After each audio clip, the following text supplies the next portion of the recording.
talk. Knicks real talk. Knicks real talk. It's the night show. We on prime time. It's the night show. We on prime time. It's the night show. We on prime time. It's the night show.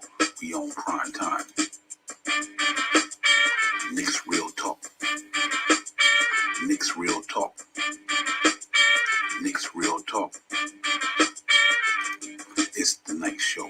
We on prime time. It's the night show. We on prime time. It's the night show. We on prime time. It's the night show. We on prime time. Knicks real talk. Knicks real talk. Right. Knicks real talk.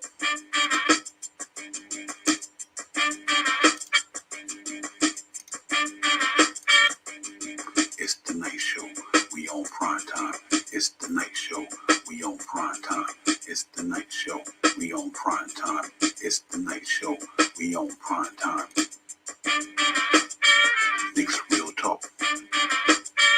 Knicks real talk. Knicks real talk.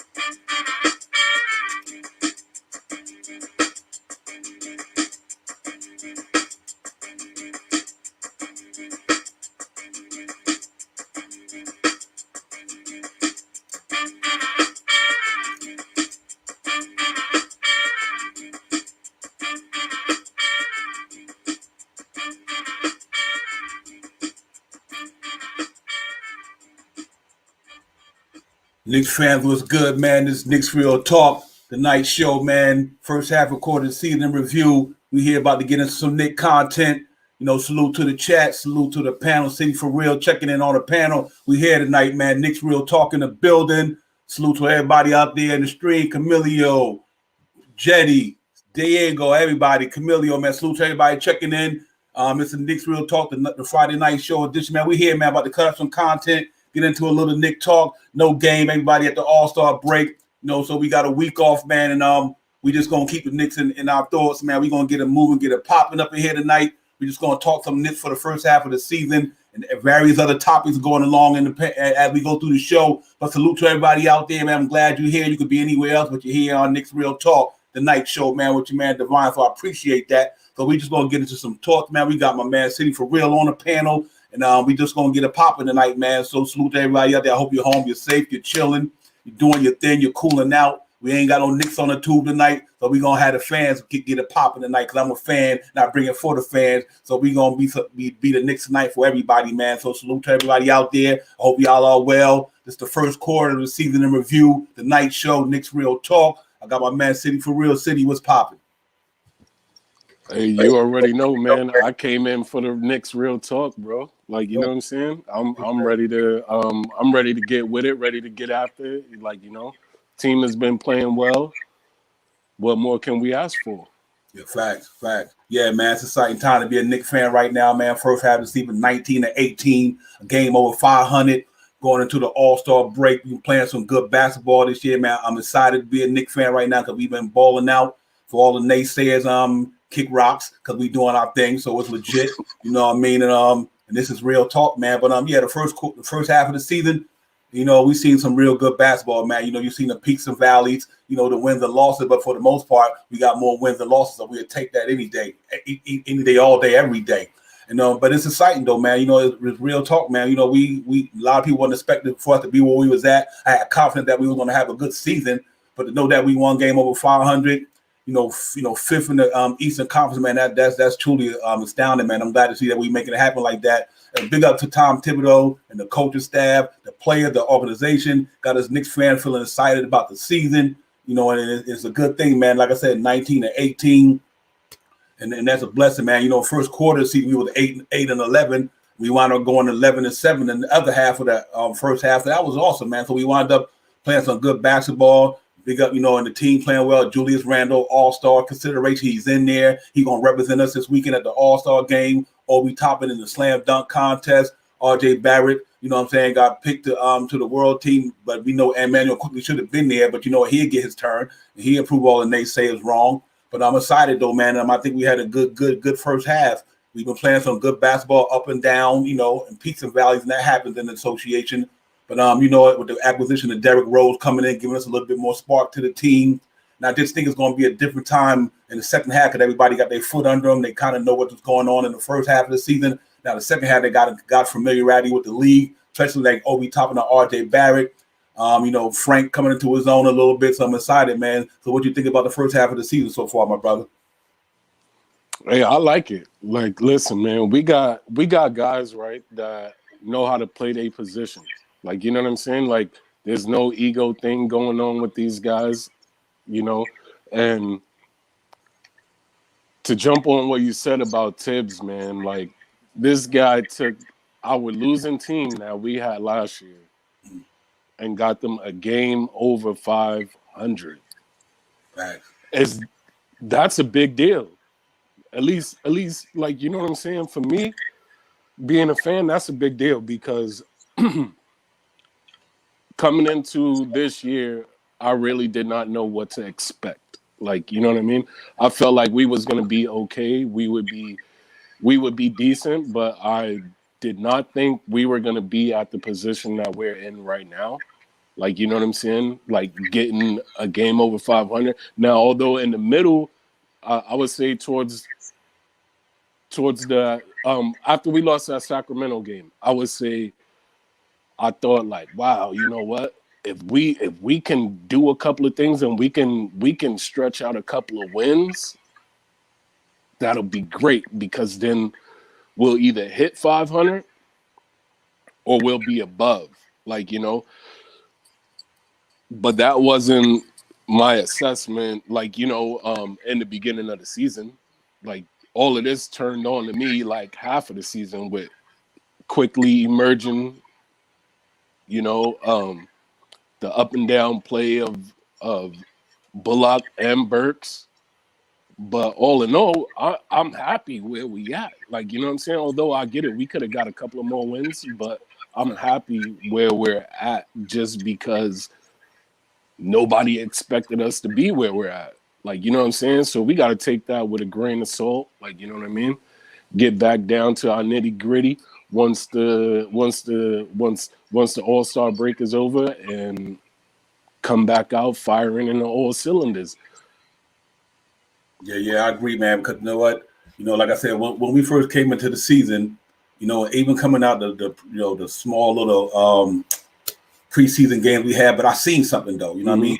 Coming out of preseason, I seen what Tom Thibodeau effect had on a team already just by his personality and the way he coached, the way he do things.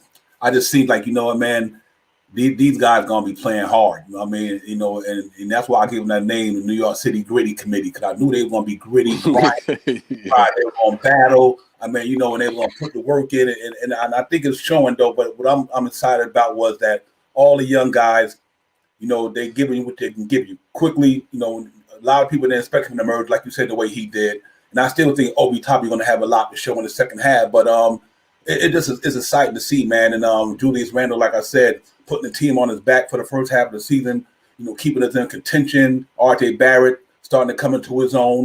You know what I mean? He started off with a little up peaks and valleys at the beginning of the season, but over the last 20 games, he's shooting three ball very well.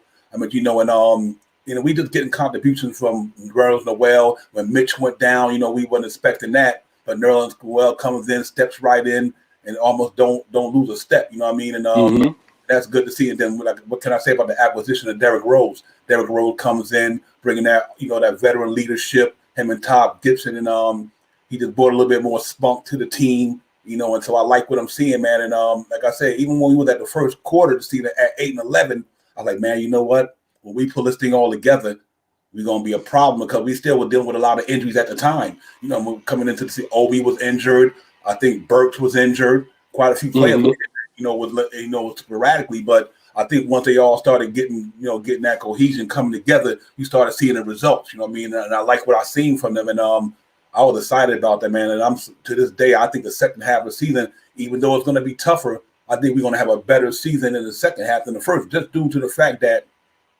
our players got to experience that first half. You know what I mean? Go through all your ups and bruises, your ups and downs, you know, your peaks and valleys, your wins and losses, and see what you could do better. They got a whole week off to kind of get their thoughts together. So I'm kind of excited about the second half as well. But the first half, like I said, if you're going to grade the second half for me, I'd definitely give it the first half a B plus. You know what I mean? Because it's a game that we could have won. You know, that we just didn't bring our A game to the forefront like we normally doing with our defense. And so just to be where we at, defense playing exceptionally well, like third in the association, and you know, it's exciting, man. You know, it's an exciting thing to see, and I just hope we keep the same flow going into the next half, and we'll take it from there. But you know, I'm Listen, just is it okay to say this? Is it okay to say this? Tom Thibodeau, right? He's got these guys playing professional basketball now. Like, you know what I'm saying? Like professional basketball. Like these guys are coming in, they doing their homework. Like, you know what I mean? I mean, you heard was it Julius that said like he has us like prepared, like, you know, like the most he's like seen from, you know, in his career or whatever it was that he said. But like, you know what I mean? Like Tibbs has got these guys on a professional level. Like, you know what I'm saying? And I would say for some of the guys that's on the bench that, like, you know, Tibbs like to say is situational. I really think it's not that it's situational. It's just that you guys are not meeting that level of standards where he wants you to be. Like, you know what I'm saying? As far as being professional, coming in, doing your homework, if it's staying late, like, you know, Julius said, man, this is the first time, like, I've actually had guys, like, you know, we almost got the whole team staying late. right. Like, you know what I'm saying? So now it makes me question, makes me wonder, who are some of the guys that ain't staying late? Like, who are some of the guys that ain't there? Because he didn't say the whole team. Right. He said almost the whole team. Like, you know what I mean? So I'm curious to find out and figure out who are the guys that are full of themselves that they feel like they don't need to be there. Like, you know what I'm saying? Yeah, you know what? And it's respectability and accountability, and that's what he's bringing. You know, from the organization since Leon Rose entered the fray. You know, from the top down, everything is so professionally ran. You know, everybody coming to work like and it is a job, it's a business. You know, they might be playing basketball, but it is a business. You know what I mean? You have to come in and check in, punch the clock, you know, produce, you know, and as an employee, you have to do that. You have to put your best foot forward, or you know what? You ain't gonna get that pay raise. You ain't gonna get them good positions. So, like, you know, and that's truly what it is. You know, people might think that it's sports, but it's the business of sports. And you know, you have to come in there just like you go to a 9 to 5, or you go into your corporate company or whatever. You have to be the best employee you could be. Put in your work, because if not, it's another person on a totem pole might move up past you and take your position. So you know, and Tom Thibodeau got them playing that way. It's like, you know what? If you can't play your part, you can't play. You know what I mean? And if you're not on a certain level, you know, you're gonna become situational. And that applies to me. That just applies to everyday life. You know what I mean?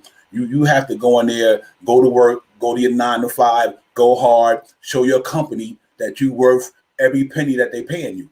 And if you want to be a part of this company, you want to get better, so you can get that pay raise, you can get that next position. Same thing applied to basketball. You know what I mean? And I think Tom Thibodeau and the organization got them guys playing that way.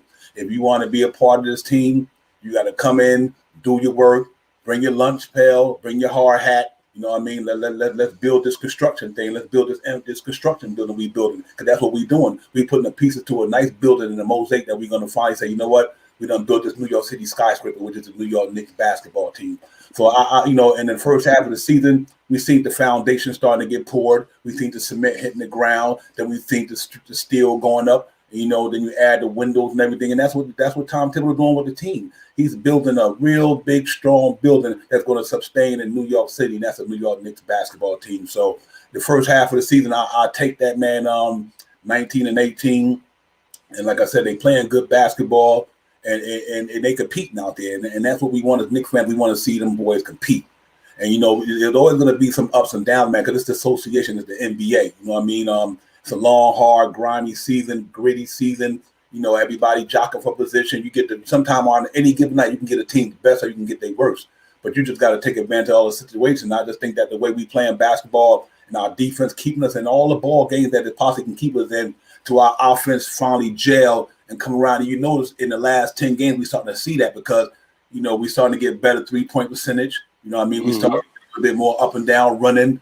And, so you could tell the team is gelling, and it takes time. Like Rome wasn't built in one day, and that's my philosophy. It takes time to build something great, and you got to take your time and be patient with it. And if you do that, I think you can see what's going to happen. And I really believe at the next half of the season, you're going to see the results from the first half, even on a better level, because I think that they finally been playing long enough together to say, okay, we know what we got. We know who we are. We know what we have down here, and when you roll out on the floor, the Knicks know who they're rolling out. And granted, they make a trade or add somebody to the roster, then things change a little bit. But for the most part, the core is there. So I think anytime they come on that floor, teams know what they're coming up against. They're coming up against a defensive-minded team who got some good talent down there, and they got an all-star player, MVP type caliber player in Julius Randle. So they know what they're coming up against when they come to New York, or New York go to them. You going in for a battle. Knicks are just not going to lie down and just give it away. We don't have that old losing mentality no more, per se. Since 10 forward, it's none of that losing stuff no more. So I'm excited about that, man, in the first half. That's why, this is why I would say, if I wanted to grade like the first half of the season, if I just base it on our record, I gotta say it's an A, man, because like we said, like there's a few people that expected us to maybe be in the mix, but at the end of the day, I would say 90% of fans didn't expect us to be where we at right now. Like, you know what I mean? And you got to give, it's always one of those things where you got to give credit to where credit is due. Like, you know what I'm saying? Like, if you don't expect your boys, you don't expect your squad, your team to even be at 500, and they above 500, even if it's one game, you got to give the squad an A. Like, you know what I'm saying? Because they are superseding what anybody would have thought they were going to do, especially the way Vegas had us. Right, exactly. Like, you know what I'm saying? Like, Vegas had us in the bottom of the league now. Do we need to work on things? Yeah, that's true. Like, you know what I'm saying? Do we need to play more consistently? Yeah, but the effort that these guys show and the defense that these guys are putting out there on the floor, just because they're third in the league or something like that, you gotta get an A for being third in the league in defense. Like, you know what I'm saying? And I get it, defense is a team thing, and it's not only one person. But like you said, we lost Mitch, which was our defensive anchor. Like, you know what I'm saying? He was holding it down, doing the stuff that he needed to do. But I feel like Tibbs took that raw talent. Like, you know what I'm saying? He took that real raw Mitchell Robinson talent and molded it into professionalism. Like, you know what I'm saying? Like, Absolutely. Like, you know what I mean? Because obviously, of course, we don't see the silly fouls anymore. We don't see him trying to block every jumper, every 3-point shot. What the main thing that I like about, and I think I said this before, the main thing that I like about with Mitch is when he blocks the ball, a lot of the times he keeps it in play, and he does it with the left or the right. He keeps it in play to where now you can make a break, like, you know what I'm saying, or you get the ball back versus one of those guys that, you know, block the ball and they want to throw it out of bounds, like, you know what I mean? Right. To have the emphatic, you know, show block, like, yeah, I punched it, get it out of here, like, you know what I'm saying? Like Mitchell, he'll get that block, but like tap it to where we can keep it in bounds and get the ball to where now we have the opportunity to score again. Right. Salute, Steph. Hello, City for Real. Devon, how are you? I'm good, hon. Thanks for dropping in. Appreciate it. Yeah, we just was going over the first half of the season review, talking about the first half and things of that nature. And and like I was saying, man, when Tibbs came on board, you knew something was going to happen. How special it was going to be, I wasn't sure, but I knew that we had a real coach compared to the previous years, and I knew he was going to make a difference. And then, like when we went the first 8-11 in the first quarter of the season, I was like, you know what, we on to something. You know what I mean? He got these guys playing professional basketball. They coming to work like they're going 9 to 5. It's like, you come to work like you're going to work for Walmart, Kmart, I don't know, but you got to come in here, punch the clock, and be a true employee, because we running a business down in New York. New York Knicks is a business, you know what I mean? So when you come to work, you got to perform, and I think he did that. He got the best out of these guys, and I could be more excited about the way things are going, man. 19-18, man, and fifth in the Eastern Conference, and the way we started the season off with a little bit of prevalent injuries here and there. And, we've been just like any other team, they go through injuries as well. But coming out the gate, we had some key injuries: Alex Burks, Obi, a couple of guys. You know what I mean? But we stayed stayed part of the course. We kept fighting. Tibb was like next man up, and you make the best of what you got. So I cannot be more excited. And that's why I give the first half of the season to me like a B plus. I just think that to be where we at with the talent that we have, you know what I mean? I mean that is truly amazing. Other than Julius Randle and R.J. Barrett. You got to kind of pick and plug, you know what I mean? To get the, on any given night, you're not going to get production out of everybody, but some guys are off, some guys are on. So I'm excited about that so far, Steph. Yeah, me too. I mean, I'm a Pat Riley, Jeff Van Gundy fan. So when we hired Tibbs, I knew he was coming from that tree. I was very excited about it. Mm-hmm. I think that before you when you have I feel like whether you have the talent or not, you should start putting in championship habits and championship practices. And that's what that wasn't going on in the Knicks organization. And I knew whether we were good enough to win or not, that's what Tibbs would bring. There's a certain way you have to approach the game. There's a certain way you have to approach practice, whether we have the talent to win or not. And it just so happens that did have the talent to win. I think he's done a great job. To me, it's like he's like a magician or an artist. He just, he's. I think he studies that tape, and he knows. You can't tell me otherwise. This lineup, the percentage of times this lineup, this is what this lineup is going to give me. When this team comes in, 25% of the time I get this. I think it's on that level with Tibbs. So a lot of the things that he does, we don't understand it as a fan looking at the game. But I don't think he's doing it willy-nilly. I think it's something that he studied statistically and feel like this is the best way to go. So I'm very happy with Tibbs. I will say this, though. Tibbs is a guy that if you want to make the playoffs, if you want to win, you bring him in.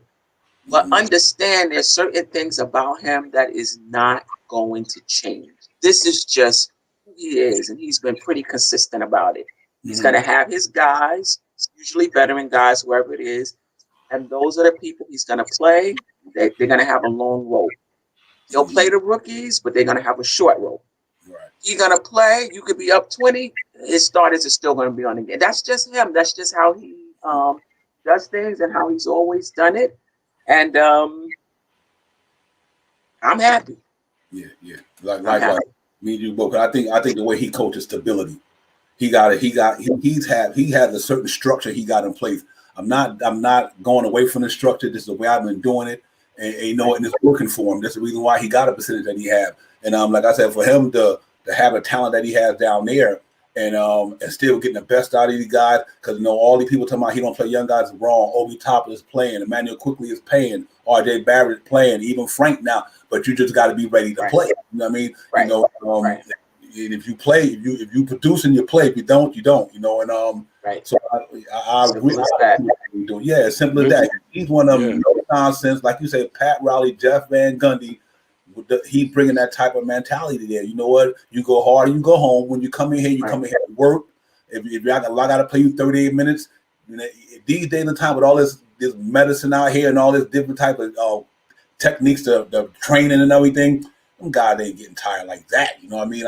It's just so different back in the day when they got this new modern medicine.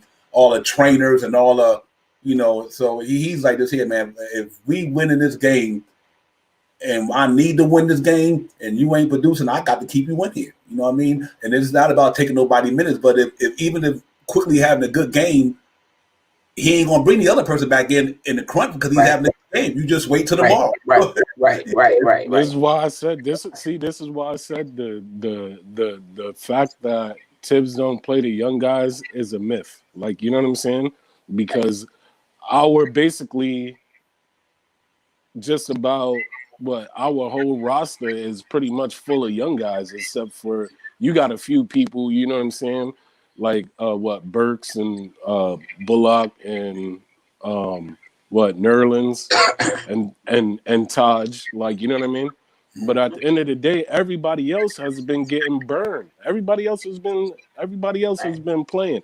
But one thing I would say for sure with Tibbs is this: if you're not producing when he puts you in,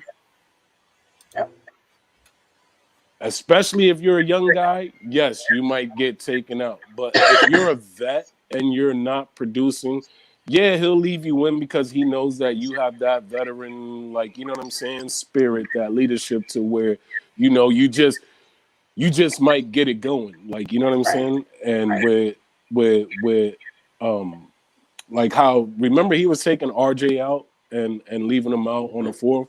Like, I don't really think that was due to RJ's inefficiency on offense. Like, you know what I'm saying? Because he was doing everything else well. He was rebounding well. He was passing the ball well.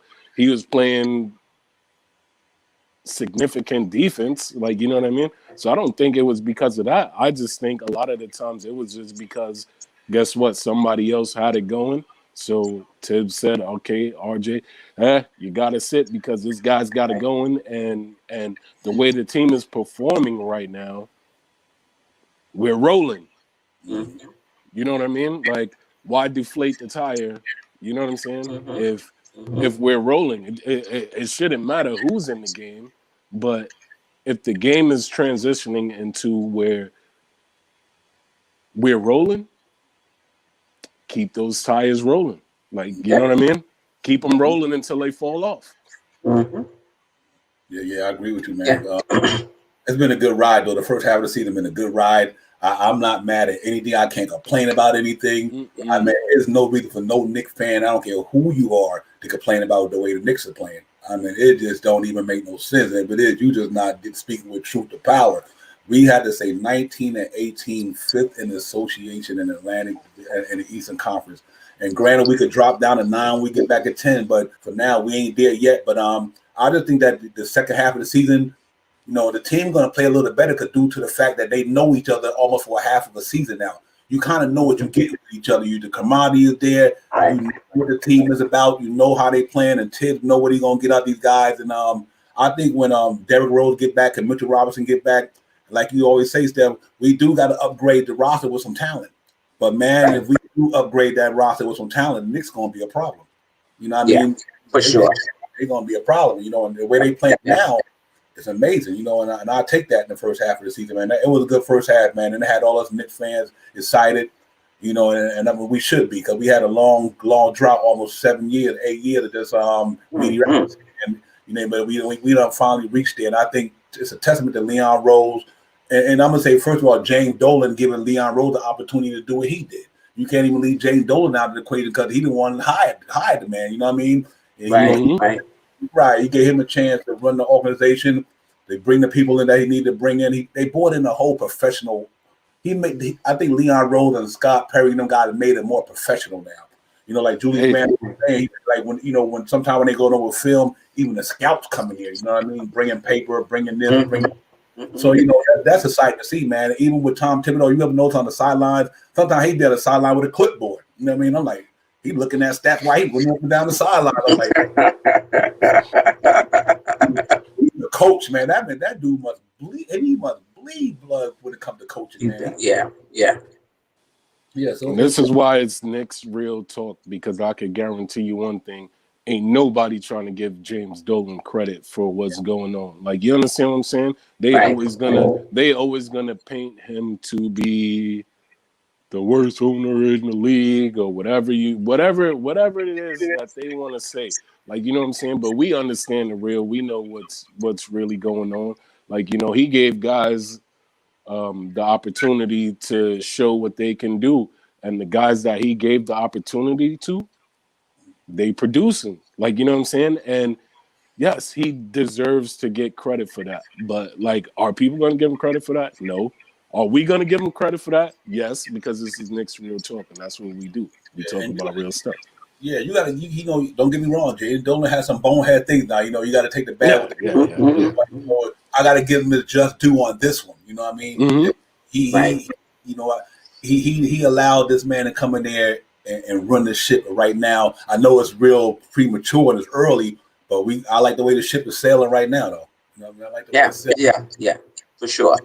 And I think also one thing I can say about Dolan, he wants to win, Yes. whatever it costs.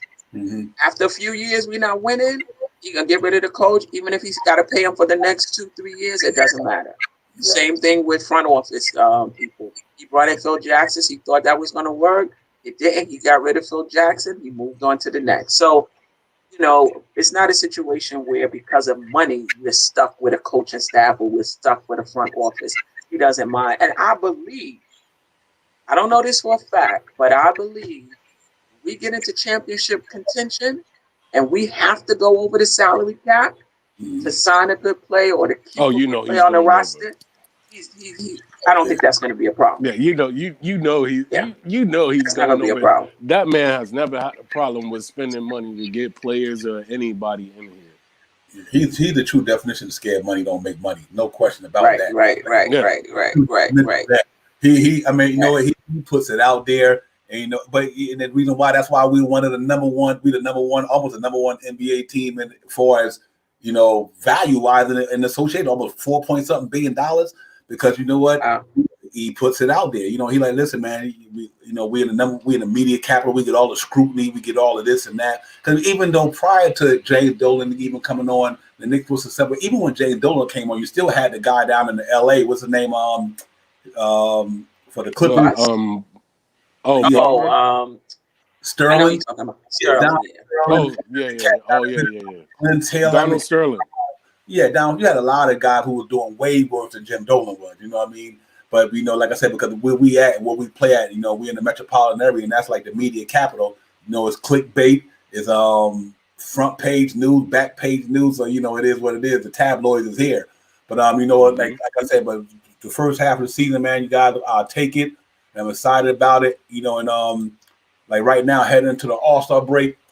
You know, we got to feel good about where we at, man. I really do. I really think that 19 and 18 says something to me. And that, you know, we always, even when we down at NBK, we all on a panel chatting, I always said that we are a 500 ball club. You know what I mean? And so far, you know, we are a 500 ball club. I just think it's the Tibbs effect. It really is. It's just the fact that we're not Tibbs, Mike Woodson, Johnny Bryant, you know what I mean, Kenny Payne. I mean, all of them, man. The whole organization got a part in the reason why we are today. You know what I mean? Because they brought in some real professional, true, set a culture type of people in there. You know, these guys have been around. You know, Kenny Payne's been down in Kentucky for years. Mike Woodson been in the NBA for years. Tibbs been around for years. Johnny Bryant had been with Utah.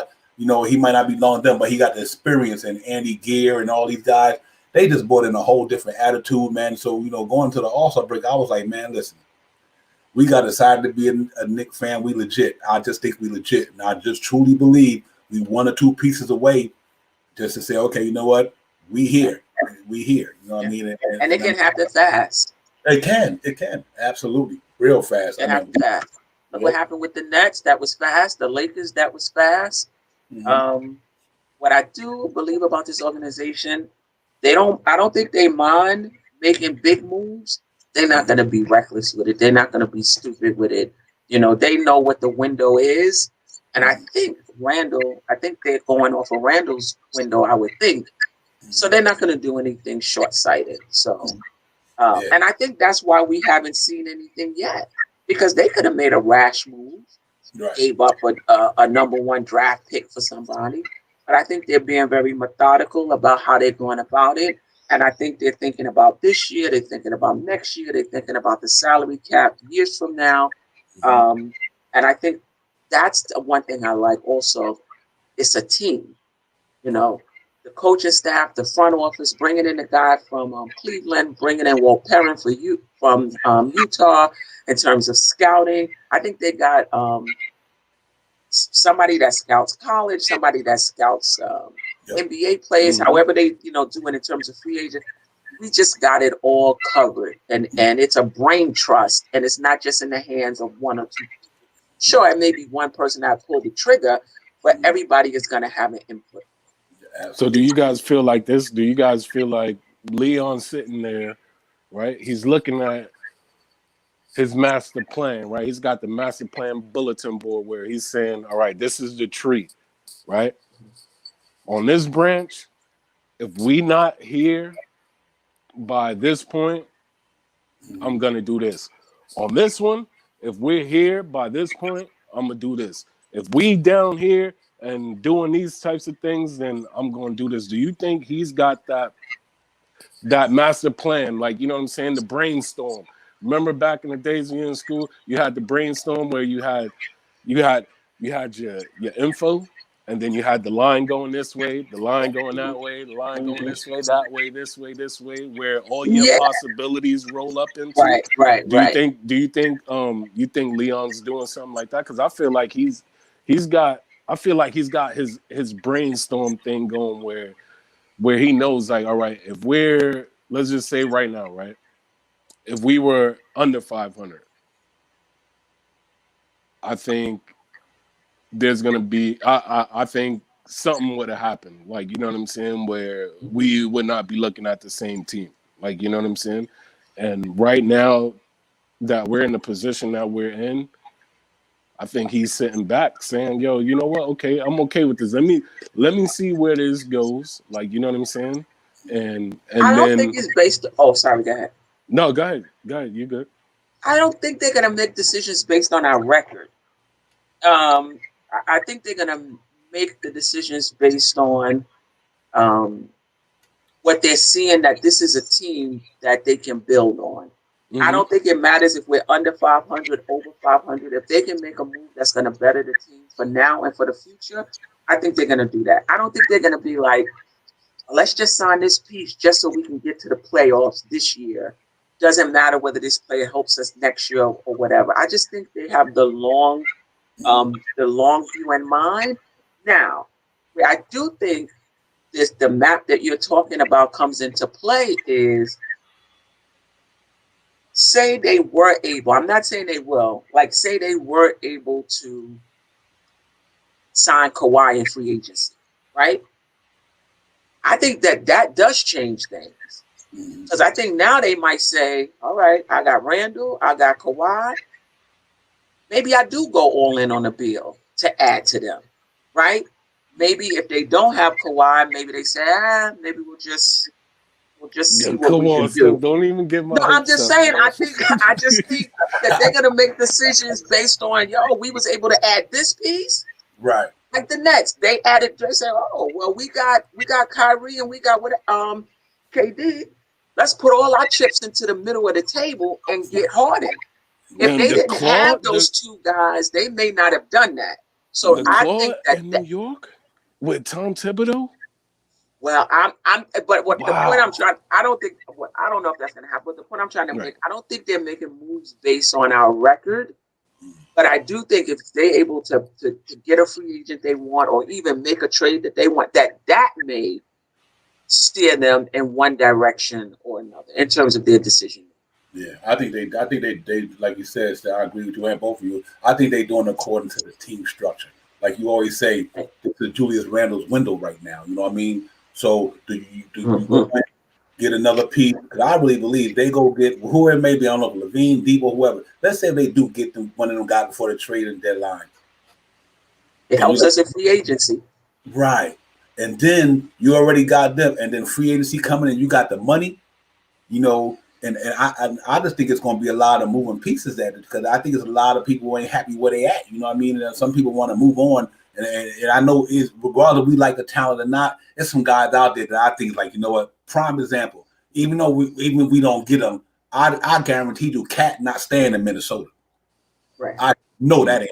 You know what I mean? So you look at things like that and like, okay, Oladipo gonna be on the move. Cat don't want to be there. You just don't know who just saying this ain't working the way I thought it was. You know what I mean? Because I think that as of the other day, a lot of people who signed this year was able to be traded.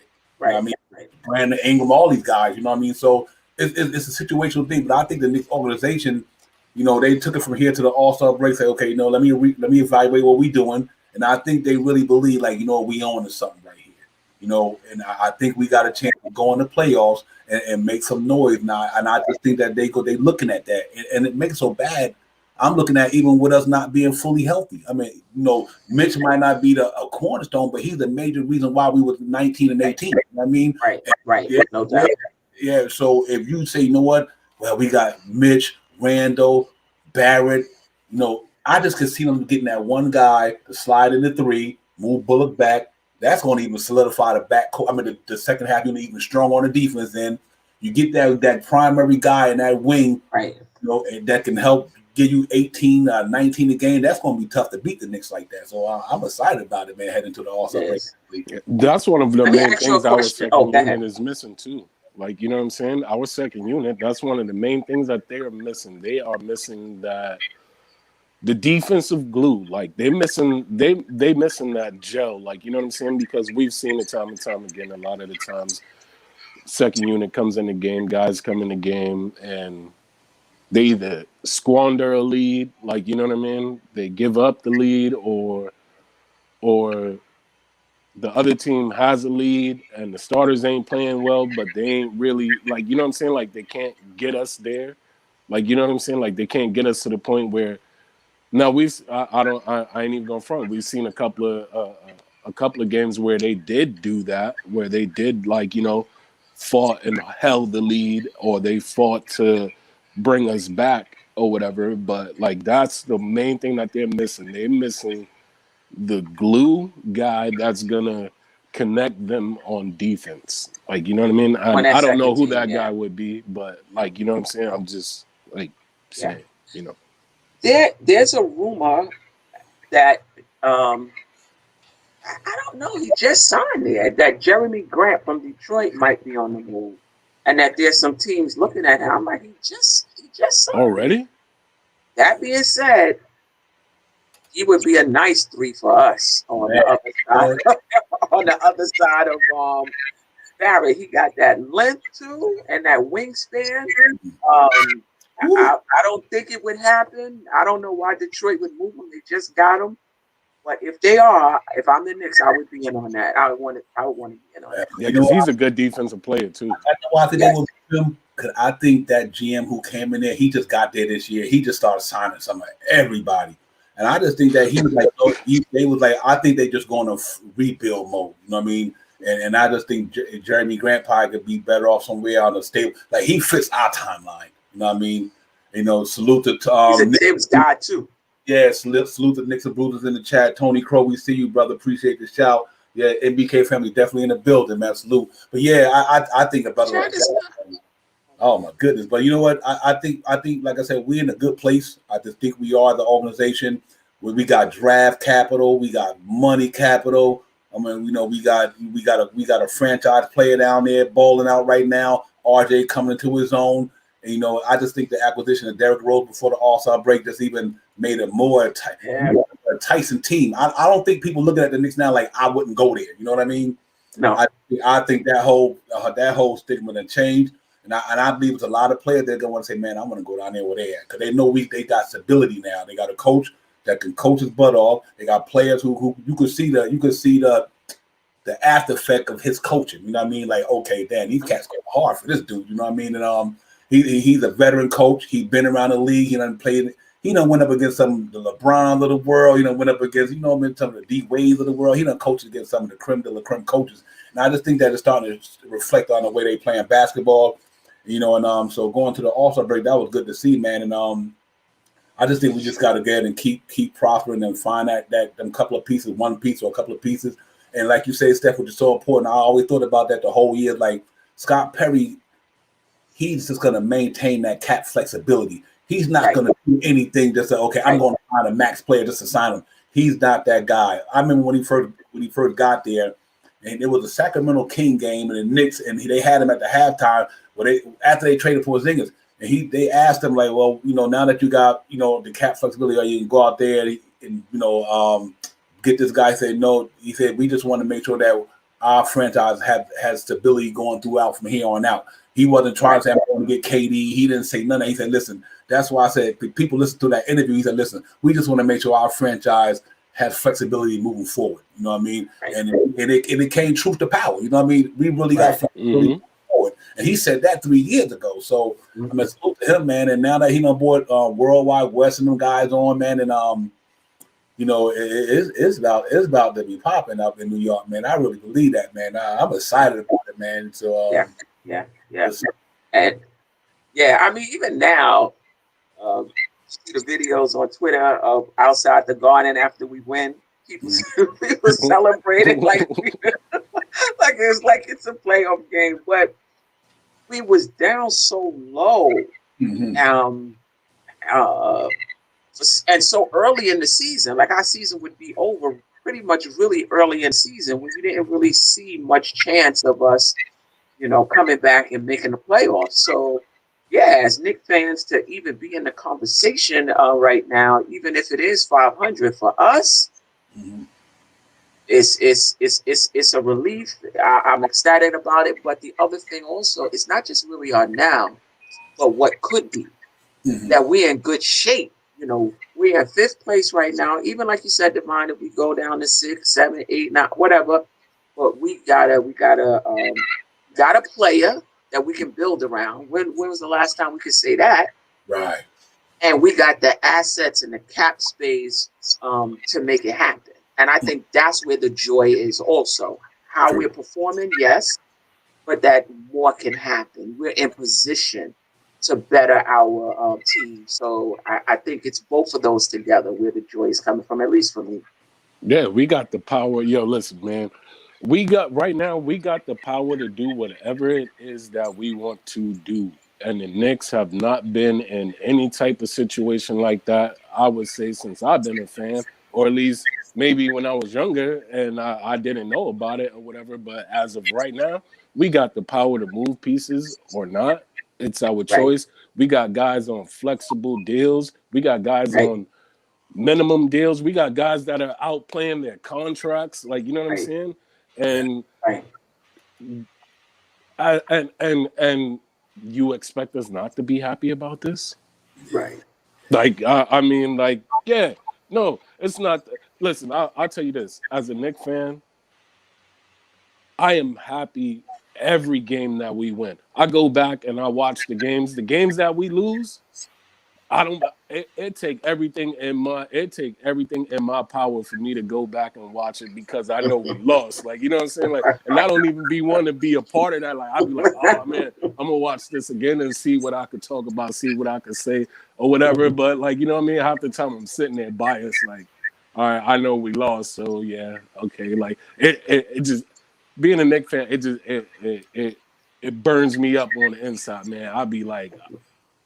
I be flaming, yo. Like, you know what I'm saying? Like, it's crazy. But our cap space, or well, I would say this: the cap space that we can potentially have, is outrageous. And this has been what, the last 2 years? Yep. Who else in the league can say that? They're in the Knicks in the problem. This Knicks do whatever they want. And I hope what they do is they do this here. They don't even go out there and max nobody out. At least give Julius Randle his money. Because the reason why I say that, then when it's time to re-up RJ, you still got his money waiting. You know what I mean? That's why I like what they do. Because Barrett probably, if they keep Mitch and if they sign Frank back, if they do, then the next guy's up for contract. And so you can get one good player, and then just keep filling the pieces around them, and then after them players' contracts is up, you still got that cap money. Then you go out there and say, you know what? Now we in a fourth. In the last couple of years, we've been hovering around the 4th, 3rd position. Let's go out and see if we can find that player to get us over the top. because KD and a lot of the Browns and all them guys, they're going to start going that way. You know what I mean? They're going south pretty soon. So if we stay competitive and just say, you know what, get in the playoffs this year, no matter what happened, we made it. The next year, we take another step. By that year after that, we'd be contenders for sure. I just think that we'd be contenders. But keep in mind, we could go over the cap to sign our own players. Oh, that's true. That's even more dangerous. Oh, so man. we really good as far as cap flexibility. As long as Dolan is willing to pay the money, we could go over the cap. So, like, when you mean our own players, are you saying like the guys that we drafted? Even I believe even Randall. Or does that work? Or Yep. So would that work for like a guy? Because like I don't know that aspect of it, but does that work for like a guy that you got in a trade or? Right. I think that was one of the reasons why they were saying about bringing in Drummond now as opposed to signing him in free agency, that you would have his birds right and that you can then go over the cap to re-sign him. And make the Knicks gonna be a powerhouse. I'm telling you, they're gonna be a powerhouse. Now I can feel that in my spirit. I'm like, these guys are sitting in. Look how we balling with the team we got. I mean, you got teams better talent than us. Not even 19 and 18. You know what I mean? And that's scary. It's scary, man, to be able to be in that position. Yeah. It's early, but man, we got to take that, man. We really do, man. It's exciting to be a New York fan right now. To be 19 and 18 at the All-Star break, and sit in this position. And I just gotta feel they're gonna make a move. There's no way the Knicks gonna stand pat. I just don't think they would. I don't think Tom Thibodeau want that. I think Tom Thibodeau would say, "Listen, we're gonna make a move, but we ain't gonna go crazy." Because I think he has say in that. You know what I mean? I think that's why Leon brought him on, because he was a president of basketball operations in Minnesota.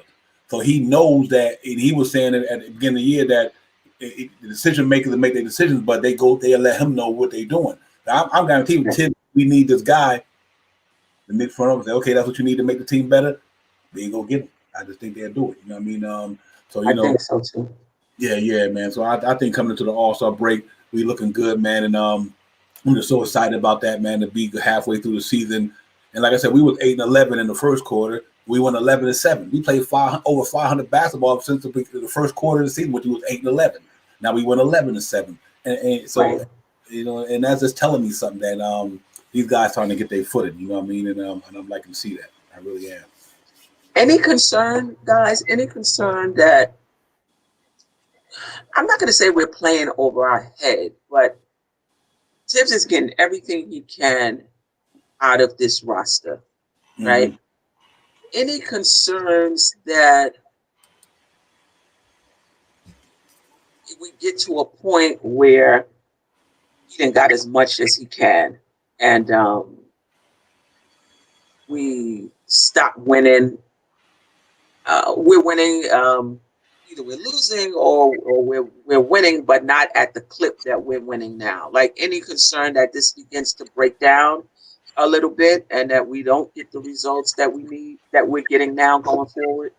If we stay back. Listen, I'm hoping not, but I'm looking at our team like a cow. Like, you know what I'm saying? When you come in, you milk the cow for what it's worth.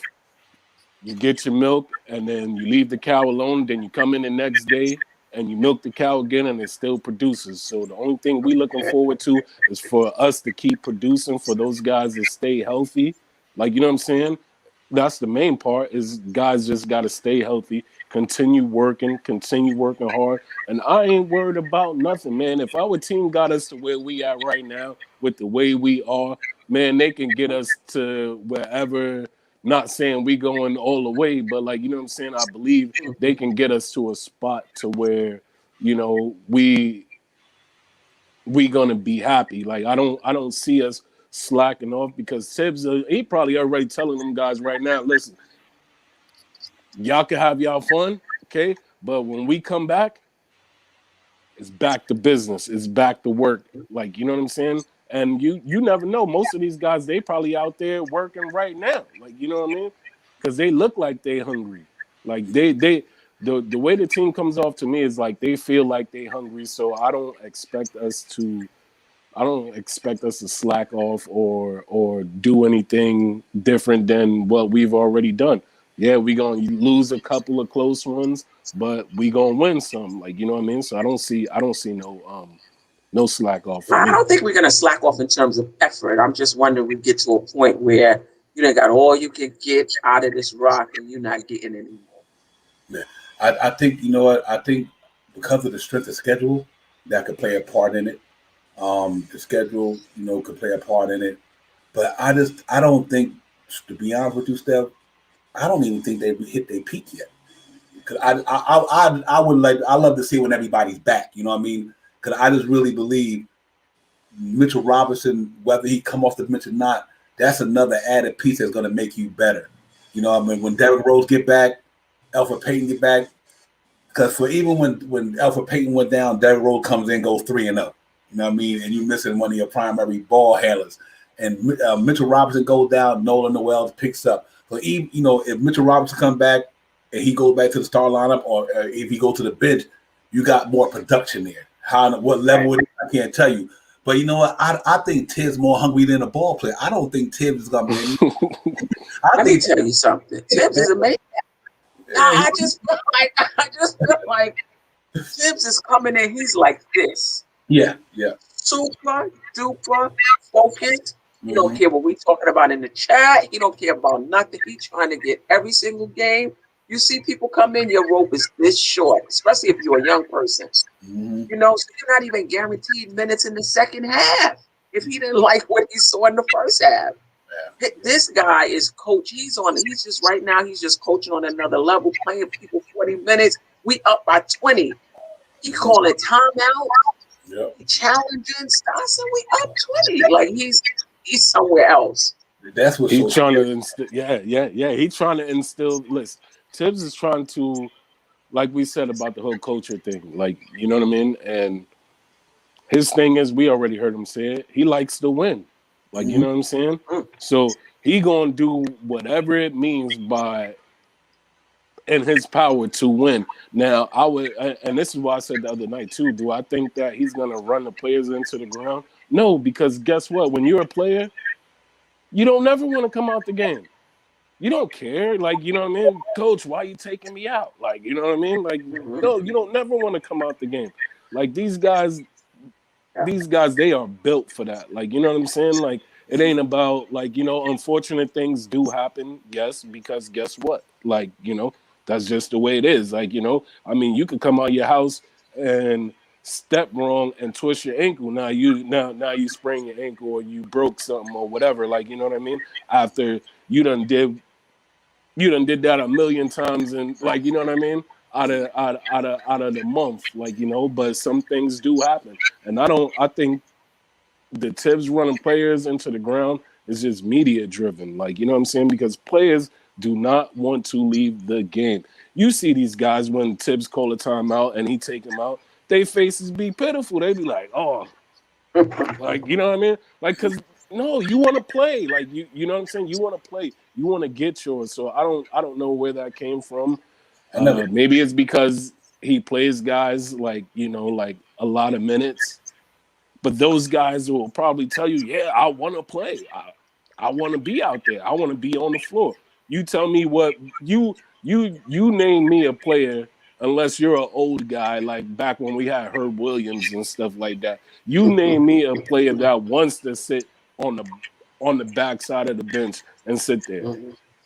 Yeah, I don't think Tibbs. You know what? Like you said, it is a lot of me because believe it or not, Derrick Rose will not come back and play for Tibbs 3 times in a row. We felt like he was running him to the ground. You know what I mean? And he was the reason he got injured, right? Right. He was. I ain't playing for that guy no more. Right. But in the chat, and my man BX Jetty for 7 says, I hope for Oladipo. I live in Orlando and seen a lot of his games. He can ball. I agree with you, my brother. I'm on the Oladipo train, so don't eat trip. I feel you on that. But salute to everybody. But you know what, man? That's the reason why I called this segment the Knicks March Madness. It's going to be mad this month. It's going to be man, listen, Knicks March Madness in full effect because you know what?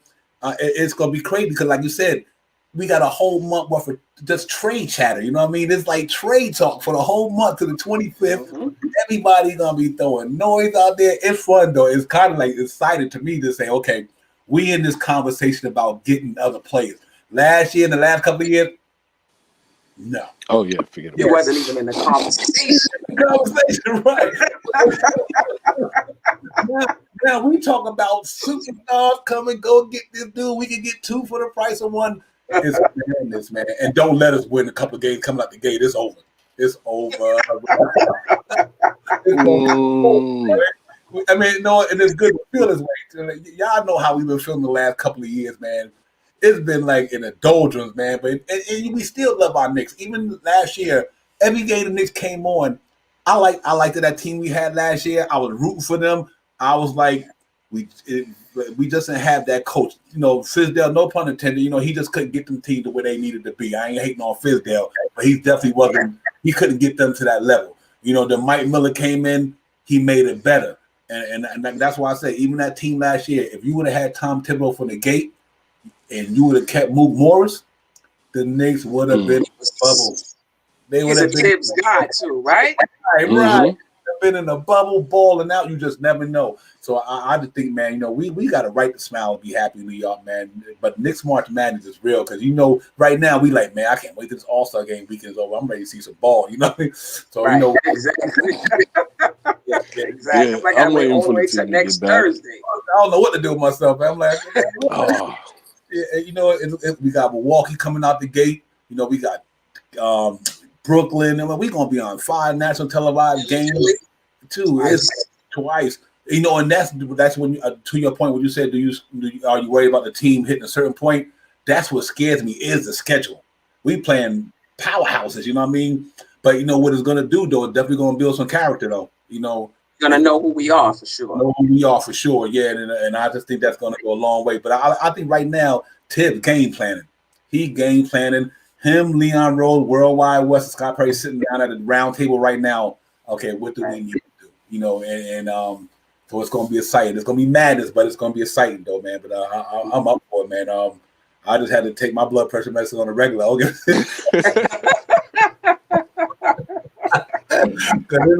It's why next week gonna be crazy. The next couple of weeks, like I said, especially getting close to that deadline, it's gonna be something, man. You know? I don't even know what the man. Once this, so wait, Steph, you said we got who do we got twice? Do we got Philly twice?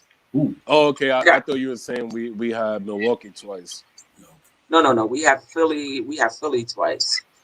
Oh, okay. You know what? They've been playing. Right, they've been playing hard. They've been damn near the best. Just about almost like the best team in the league behind Utah. Like, you know what I'm saying? Mm-hmm. I mean, so I'll tell you right now. We'll show our grit. Let somebody try to take some crazy shot. Watch what my boy Elf of Wall Street does. Mm-hmm. We played the first 4 games back. We played Philly twice. I'm sorry. Oh, no. Out of the first 6 games, we played Philly twice. Milwaukee, Oklahoma City, Brooklyn, Philly, Orlando, then Philly again. You got 3-3. You got to go 3-3. Yeah, salute to Len in the chat. Len to Len, been a Knicks fan since the 80s. I feel you, Len to Len. So, I don't think we chasing fool's gold. I think it's real. I think the Knicks is real, man. I just believe that. So we just got it's gonna be a tough schedule, man. You know, like, and that's the reason why it's gonna be madness because we gonna be some nights we gonna come here, we ain't gonna want to come in the chat, and it's gonna be some nights we come here, we gonna be wide open. Right. We're gonna be a peaks and valley march though, but I just do think that we got a good thing going on down here, and we can maintain. And, you know, like I said, early in the season when we had that 5-game losing streak, the bounce back from that tells me what this team is made of. You know what I mean? It really does. Man. We could have went south. You know what I mean? Just went south. And then we would have been talking about tank mode where Tom Thibodeau said, nah, you know what? Lost 5 in a row. We won 3 in a row. We couldn't get that 4th one. So, you know, if they play like that tells you they're not playing losing basketball. But it's going to be a tough schedule, man. And we just Milwaukee twice in the month of March. So and that's Milwaukee twice. yeah. And you know, I like the way we match up against Milwaukee in a sense because I think you know with Brook Lopez, you know he's fading out to the 3 line a lot now, and at the combo he's not a great 3-point shooter, so I guess they switching 3-point shooting position between him and Brook Lopez. You know what I mean? But I don't for some reason that team don't feel the same as they did last year to me. I don't know because they traded certain guys, and they maybe they just haven't gel yet, but I think they not the Milwaukee Bucks of last year. I really believe that. So I mean, the niggas only first of the season too, though, so you never know. But everybody got a tough schedule, and then not only us. So a team gonna be losing just as much as we are. You know what I mean? Right. But yeah, that's true. Everybody got a tough schedule, man. They said that. I think Brian Windhurst said that. He's like, man, the NBA second season schedule was crazy for everybody. So and think about all the teams that had games canceled. Yep. So they have to make up those games. Some teams 3, 4, 5 games that they have to make up in the second half of the season. So they're gonna have a lot of back-to-backs, a lot of 3 and 5, 5 games and 7 games. It's gonna be really tough. I don't think we have to make up any games. So nope. No. So I think though did we do that? We was there one? San Antonio. San Antonio. Yeah, and that's the only one. But other than that, man, Knicks did a good job with that with the COVID situation, the way they handled that. They handled that real well. I got to say, the organization, they really put everything in place, and they followed all the protocols, and they did pretty good with that, man. And so I think it's gonna be a blast, man. Knicks March Madness is definitely in full effect, man. It's gonna be bananas, but I'm up for it, man. And we just got to continue to stay grinding, Steph, and just keep doing what we're doing, moving forward. You know what I mean? But I do think if we can right now, we just maintain 500 basketball from here on out. We in there. You know what I mean? You talking about 36 to 30, almost damn go to 40 wins. You know, almost, man. You know, so you know, I know everybody think that you know it might be just how would I say to use the right word, a fluke, but this ain't no fluke. I don't think it's a fluke. I just think that the Knicks they playing good competitive basketball, and you can't be a fluke having a number 3 defense in the association. That ain't no fluke. That ain't right there. So that's hard work, paying attention to detail, going to practice, putting in work.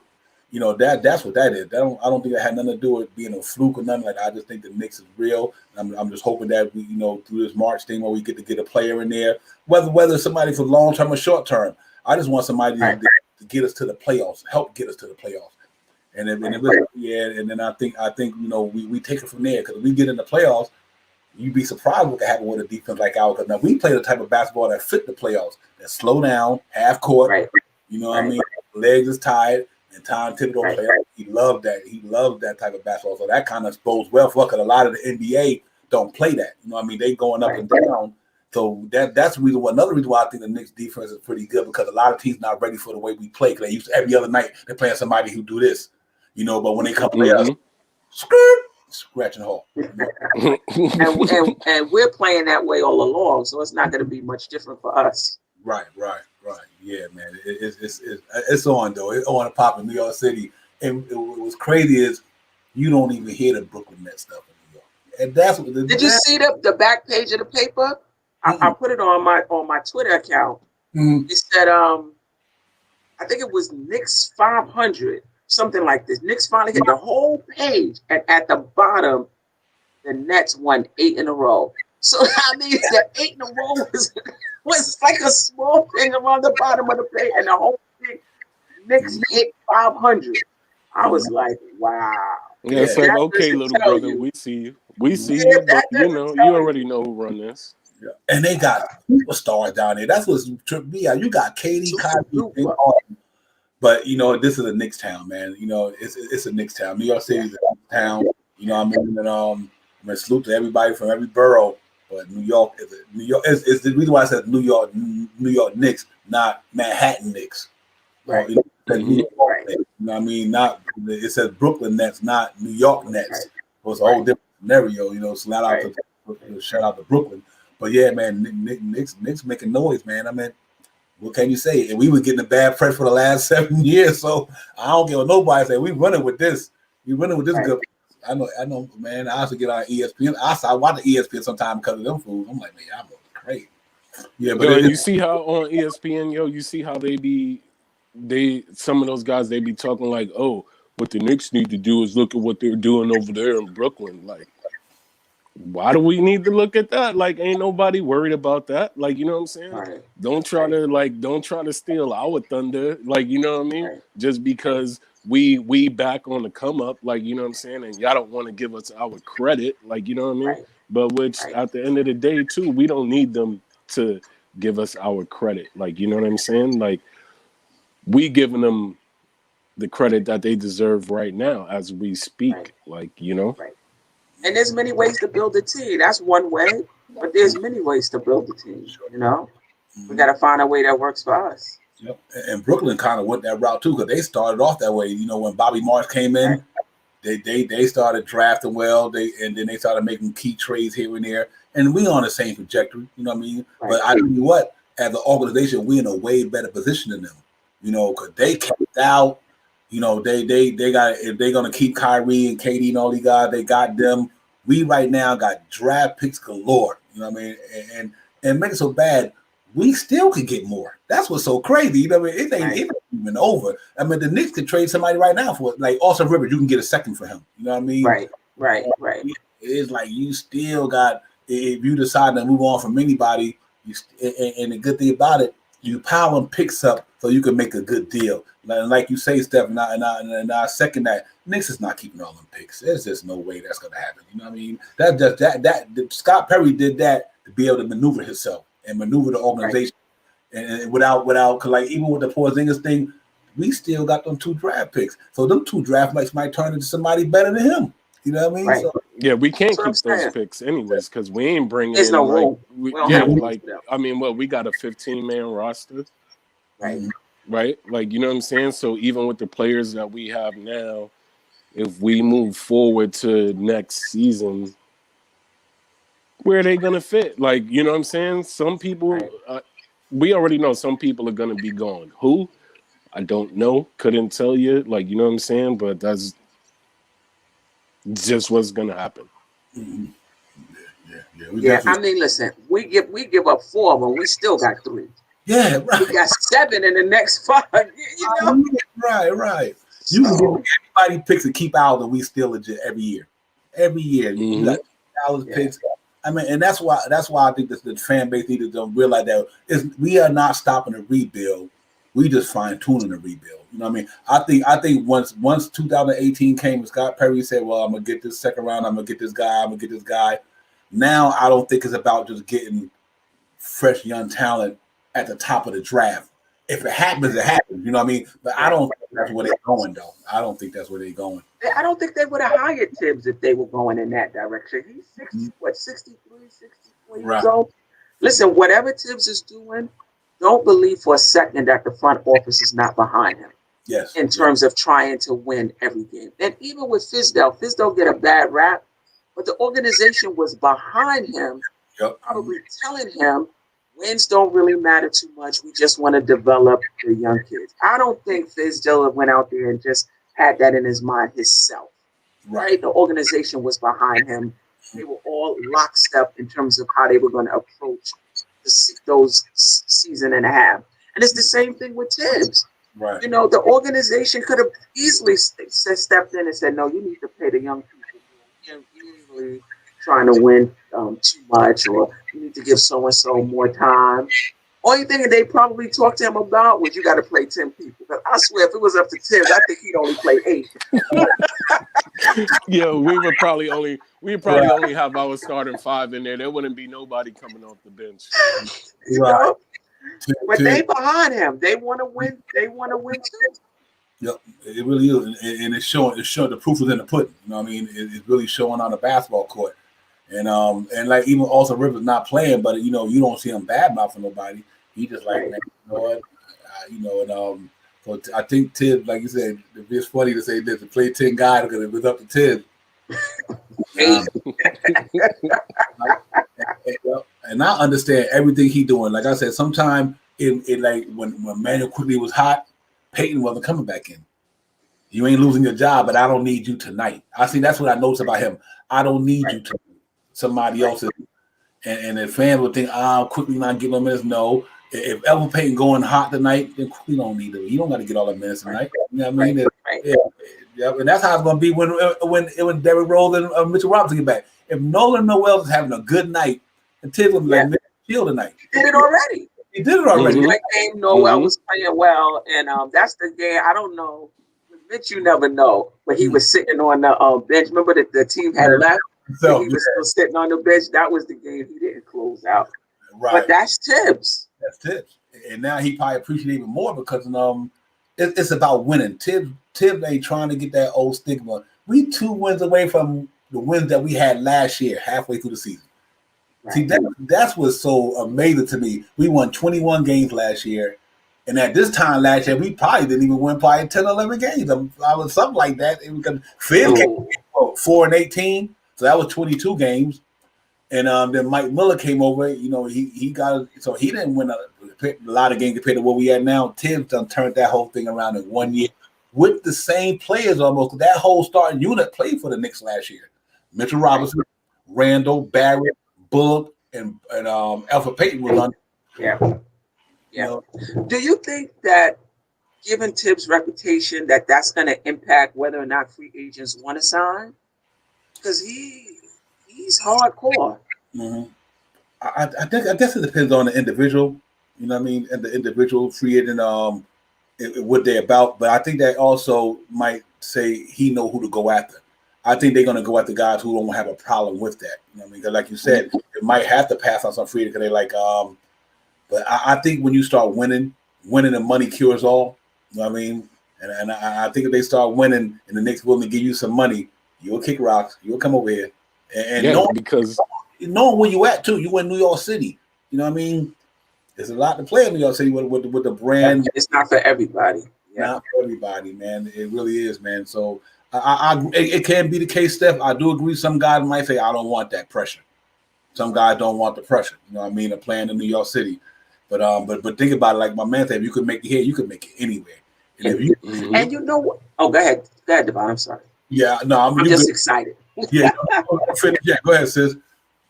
I was saying that's why I believe Randall is a keeper. Mm-hmm. The opposite, the teams we play game plan for him specifically, and he still gets his points, his rebounds, and his assists, even though they putting in game plan specifically to stop him. Right? It's very hard to score in the NBA. It's very hard to be consistent in the NBA. And so for him to be doing what he's doing just lets me know this guy is bona fide. This guy is legit. They are planning for him every game, and he's still putting up his numbers. And not just putting up numbers, but making the team better. You can't really stop him. It's scary. It's nothing you could do. But like what you said about like people might not wanting to come here because of Tibbs. I don't believe in that because most of the players, they like him. Like, you know what I'm saying? I mean, he's had a few spats with a few people, but at the end of the day, what coach doesn't? Like, you know what I'm saying? And I think a lot of this stuff is more painted out to be media driven than what it really is. Because you look at most of the players that he's coached on all of the teams, even some of the superstar guys, they like, yeah, I love Tibbs. Like, you know what I mean? Or whatever. Yeah, he could be when he's on that basketball floor. Yeah, he gonna bring it. He can be hard, but at the end of the day, I mean, you saw what Julius said. He's like, yo, man, he's not really that hard. Like, you know, and I believe him. I like, you know what I'm saying? Like, I believe him because I believe like that. There's two sides to a person. Like, you know what I'm saying? When you're on your grind, when you're on your work, you're on your grind and you're on your work. This is about business.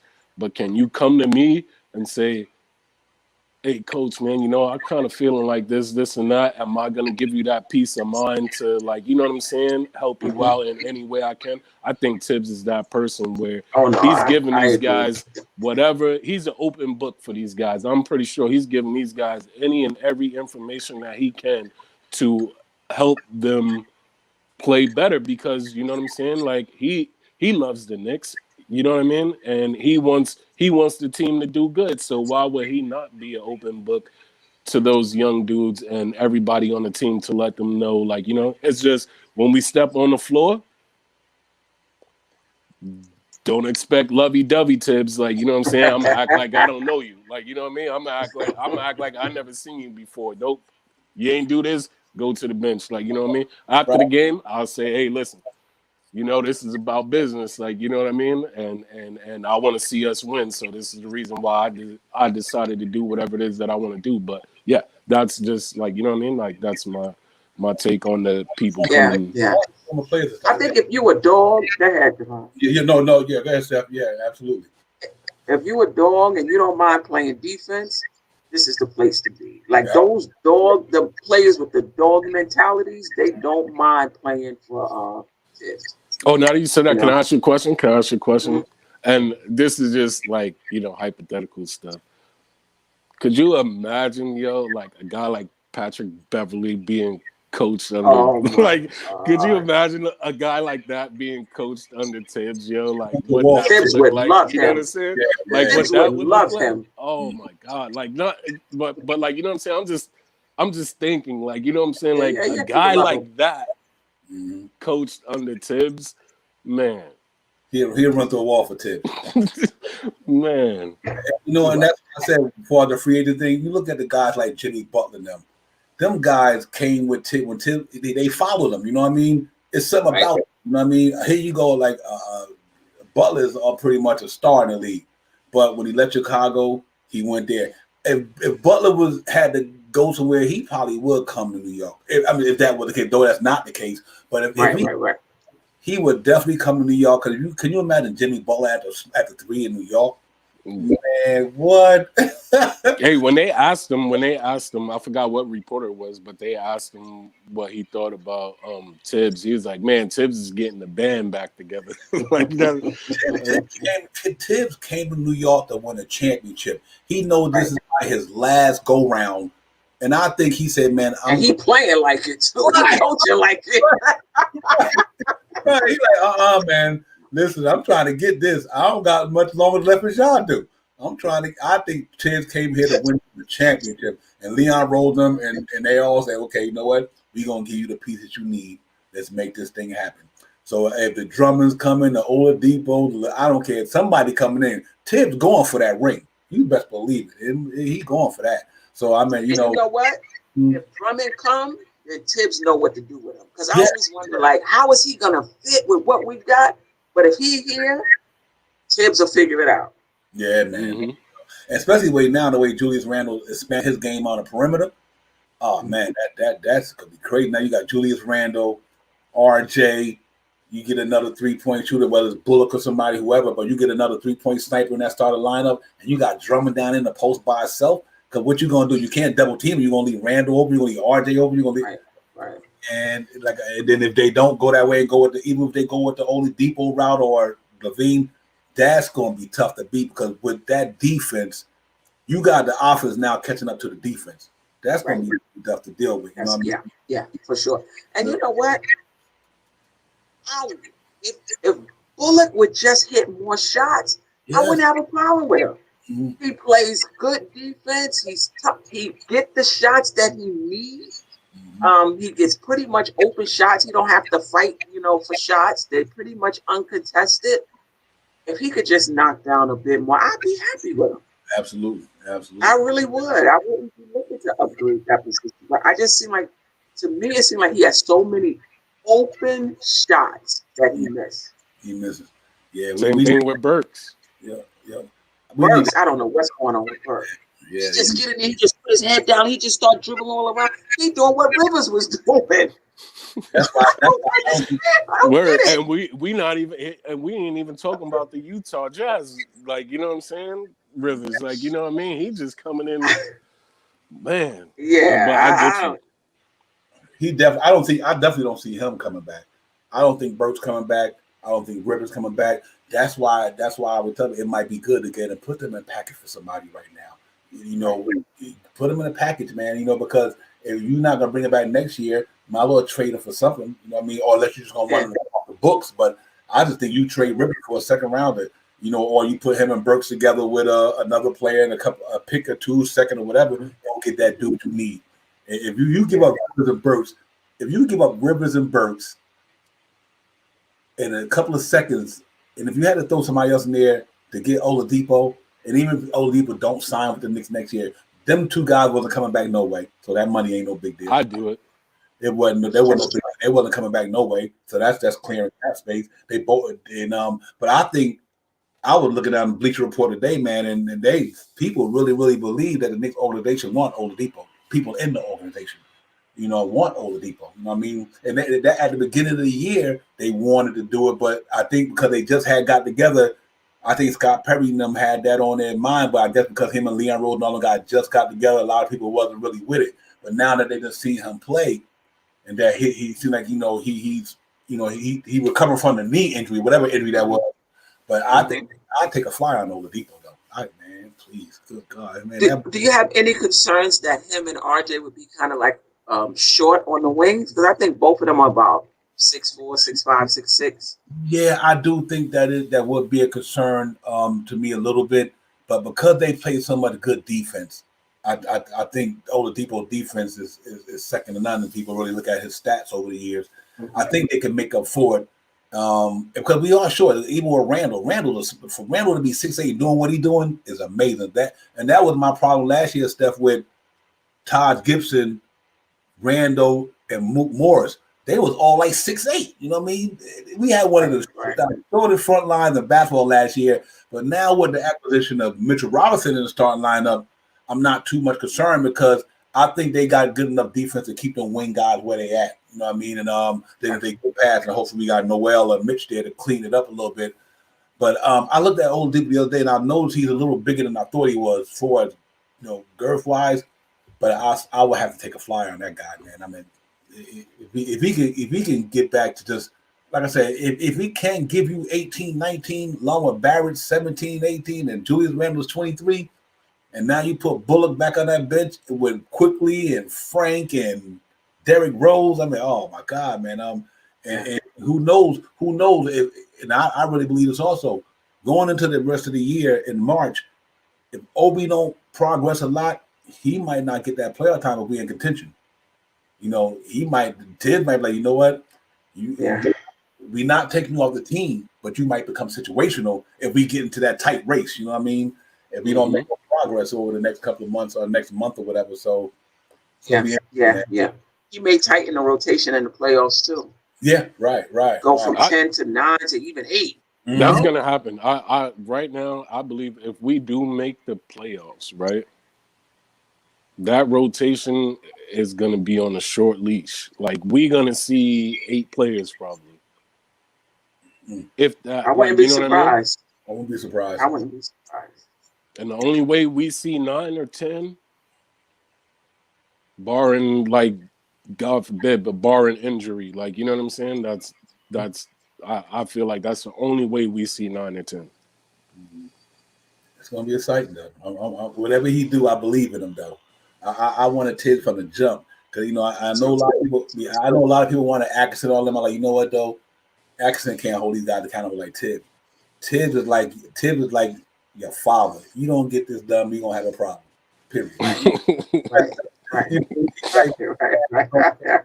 We gonna clean that room up, boy. We gonna have a problem up here. Have a problem. And Tibbs ain't doing a lot of talking. He gonna give you that look, or he just not gonna play you, and you're gonna get the message. Yeah, absolutely. Salute to JD, man. Salute. Appreciate your shout, brother. Salute, JD, just checking in on the panel. Yeah, man. It's March Madness. Nick's March Madness is gonna be exciting, man, because I just think that we about to go in here and we're gonna let the chips fall where they may. We're gonna leave it all on the table, and next man up mentality gonna stay the same. And if we make it, we make a move. We don't make a move, but I do believe, and if we make a move or not, I won't be disappointed. I just think that because to me, it's gonna be a growth spurt for us with the talent we have. You think about the guys who won't be here next year and the guys who are coming back. The guys who are coming back next year are going to be more hungrier. You know what I mean? They're going to be like, okay, I tasted that first season with Tibbs. I see what he about. I know what he want.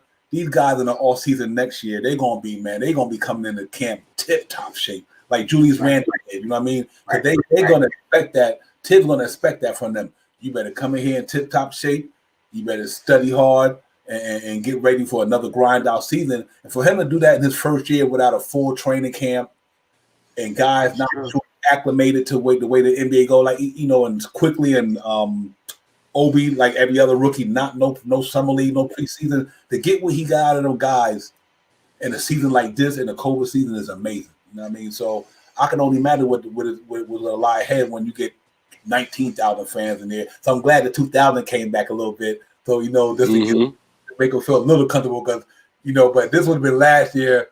They'd have been talking about he sucks. KP. So I'm glad they going through that, but because winning cures all, though. You know what I mean? Winning cures all. Now you hear people talking about MVP, no matter who it is. They talk about quickly MVP. I'm like, man, So yeah, it's exciting, man. But I'm excited, man. I really am, and I can't wait till next week start, man. It's gonna be crazy, man. I'm like, every day need to tick by this. So it's gonna be a long week, but I'm excited to see Julius Randle in the All-Star game. I'm excited to see Obi in there, and I'm really looking forward to the second half of the season. Like you said, it's going to show you what we made of. Are we real? Or are we not real? I think we real, but I will not be disappointed at all. No matter which route we go, because I do believe that we on to something. We just got to be patient, stick to the game plan, let the front office do their work, let them manage the cap space, find the right pieces to get in there, because we only are one or two pieces away, like I said, from competing on a better level.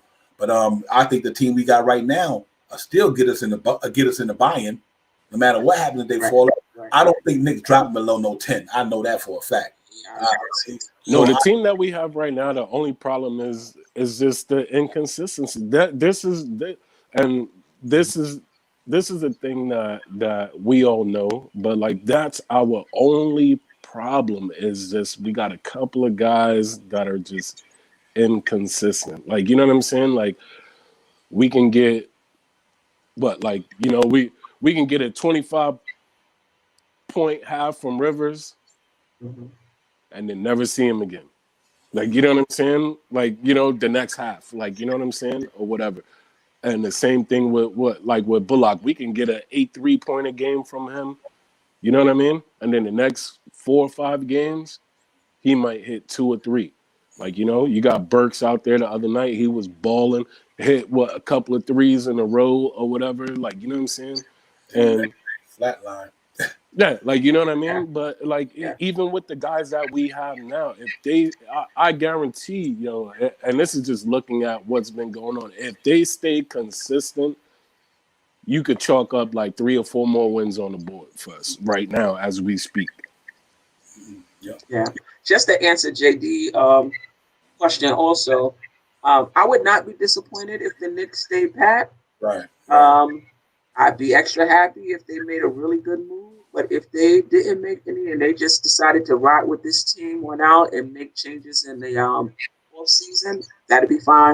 Now, I think I would be disappointed if we came back next year with the exact same team we had this year. I would be a little disappointed. Yeah, but for this year, I would not. Yeah, me neither. Because I think no matter what happened this year, if they don't make a move, they still, believe it or not, if the Knicks make it to the bubble, they're still in the lottery. Right. And they made it to the buy-in. You know what I mean? So, yeah, I wouldn't be disappointed by no means, because you still get to be in the lottery and you in the playoffs. And to me, that just tells me that's going to be amazing, because and you don't know what Dallas going to do. They winning now, but that don't mean they can sustain that, because they, like I say, if KP go down again, Luka ain't gonna be able to hold that thing down by itself, and I'm not dependent on that. I couldn't care less what they do, because I think we're in a good enough position with 2 first-round draft picks. If we wanted to say we'd take them 2 for somebody's 1, whatever, to move up, we were that desperate. But I would be fine with the way we had. I like the team we got, man. I'm like Tibbs. I like this team. I just wish they were a little bit more consistent, like City said. Yeah. But I would also look. I wouldn't hesitate if somebody out there that can get us. You got to go for it, because the reason why. Like if there's a per play out there that we can get now instead of free agency without giving up too much. Because when it comes to free agency, they're not guaranteed to be there. A lot of guys like to go where the sunshine at, you know what I mean? Or they want to go to Miami, the LAs, and all that. So you don't want to bank on somebody want to come here because somebody might give them a better offer, or they might be in a situation where they got no taxes in their state, or they got LA, they got the sunshine 24 all year round. So if the Knicks make a move with somebody without giving up too much, I would rather do it now and roll with it, and then wait to the off season than wind up maybe not getting them. So that's my only dilemma with that. But I have no problem waiting to ride with what we have. But I like the team. Listen, Devon, I'm more of a fan of making the off season moves just because, but even though, like you said, it's no guarantee that a guy is gonna want to come here, but also we got to build up on our equity of what we have done. Like, you know what I'm saying? Like, we gotta if we get to a point, right, in the season where we're like, let's just say we make it to the 4th seed, right? For instance, like, you know what I'm saying? And we go out in a blaze of fire. Like, you know what I mean? Mm-hmm. You got to think to yourself that maybe one or two of those free agents might say, you know what? If I was there, we could have been lit. Like, you know what I'm saying? Forget about the sunshine here or there, because most players, they know you. If you can't handle the heat, get out the kitchen. But at the end of the day, if you win here, if you win here, if you ain't never been to Hawaii before, it's gonna be like your first time going to Hawaii. Like, you know what I'm saying? You're gonna be a deer in headlights. You're gonna be looking at everything like, wow, yo, this is crazy, beautiful. Like, you know what I'm saying? And that's the thing that we got to build on. I would say the only reason why I'm a fan of the offseason stuff, because right now our guys are playing good. And I feel like if you bring in one or two guys, that's going to offset the chemistry a little bit, unless you're bringing in a guy for guys that haven't been in the rotation. Like, you know what I'm saying? Now, how you work that guy into the rotation, I don't know. But, like, you know what I'm saying? Like, that's the only reason why I'm leery of just, you know what I'm saying, like, making a move during the midseason, because I don't want to mess up the team chemistry, because, at least if you're doing it in the offseason and you bring in 2 or 3 guys, you got your practices, you got, your preseason, you got this, you got that you guys can all work on. Like, off season, you can look at the film and say, okay, I know what this guy likes to do. I know what this guy likes to do. I could go over tape. Like, you know what I'm saying? Mid-season, you can't really do that much. I hope they don't. I think. Yeah. Just real quick, I would want them to bring in 3 players, but 1 player I have a problem with. I wouldn't have a problem with maybe 1 player, but if 2, because you have to get them in the trade. But definitely 1 player I don't have a problem with. But yeah, I wouldn't bring in those 3 players, because that's not going to happen. You know what I mean? So yeah, there's that. Same. I think there's a trade-off between chemistry and talent, though. Mm-hmm. Sometimes if a player is uber talented, the chemistry may be thrown off for a game or so. But if you're a basketball player, you know how to play. And so, you may pick things up pretty quickly. Like, just say, my God, they brought Kawhi in. He might mess up the chemistry for a little bit, but before you know it, he's gonna add more than he take away. You know what I mean? So mm-hmm. I guess it depends on who it is. Yeah, I agree, because he's first of all, he's an experienced veteran guy. He can pick up on the game real fast. You know what I mean? And like you said, it depends who you bring him, because he's somebody who knows. He done coached other, believe it or not, Pop and all them guys. He know what it is. Kawhi will let him know what this what I need to do. I need to play defense, get my shot, pass the ball when I ain't open. Basically. Basically. It's basketball can be more simple than people make it out to be. You know what I mean? Right. But my man JD asked a good question. He said, "What would be more important to the Knicks second half, the playoffs or the development of Obi and Quickly?" JD, you already know my answer. Okay? I'm gonna say listen. If we're gonna believe in Coach Tibbs, right? Coach Tibbs says your development starts in where? Practice. I'm rooting with the playoffs because I'm gonna believe in the coach and I'm gonna believe in the coaching system. And if Tibbs feels like your real development starts in practice and how you approach the game, he sounds like a very smart man. Like, you know what I'm saying? And I'm okay with that. So I'm rolling with the playoffs. Yeah, I think it's important as a fan base to me that we make the playoffs. And I mean, even with the team we got, because I think you can get both of them at the same time. I think you can get to the playoffs and develop. You know what I mean? I think that goes, just goes hand in hand because if you look at Quickly and Obi, he's still going to develop by getting to that playoff process. Even if Obi was on the bench looking at these guys play, he's still developing. He's developing his mental game. His physical game. That's practice. You know what I mean? And I don't believe putting a player in there to develop him if he's making the team worse. That's what practice is for. You know what I mean? Because it's not fair to 4 other guys for you to develop why. Because your game ain't together, we gotta kind of suffer because you're not ready. So I always believe in practice is where you make you learn your skill set at. You know what I mean, on the off season and practice, but then you learn how to develop in the game situation. I think that counts too. But I'm like this here. You know what? I think like Obi right now. You know what he developing? Developing how to deal with the rigor mortis of the NBA right now. You know what I mean? So he developing right now. Him and Quickly the other night. Quickly had good shots the other night. He was shooting too fast. So he got the ball, boom.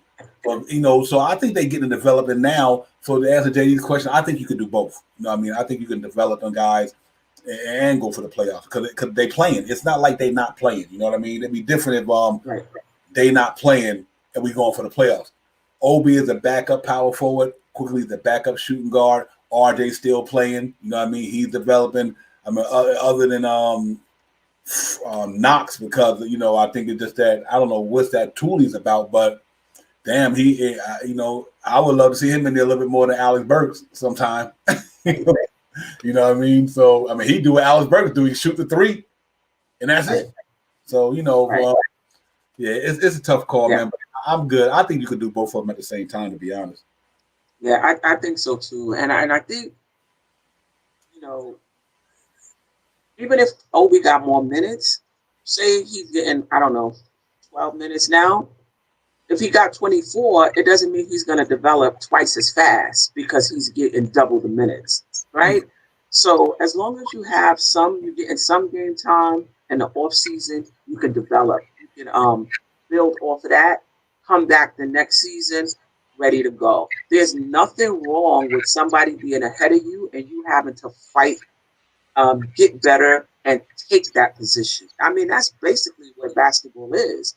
So I don't think that the Knicks should just give Obi more minutes because he's our future and these guys may not be there. This is not a scrimmage. Like, this is actual game. Game ball. Where you playing to win. And if somebody in front of you is better than you, whether they're a veteran or not, they've earned that. Yeah. And if you want to get more time, you're going to have to beat them out. Right? So, yeah, I think that Obi is going to develop. I think Quickly is developing. But I don't think they should get more minutes than they earn because we want them to develop.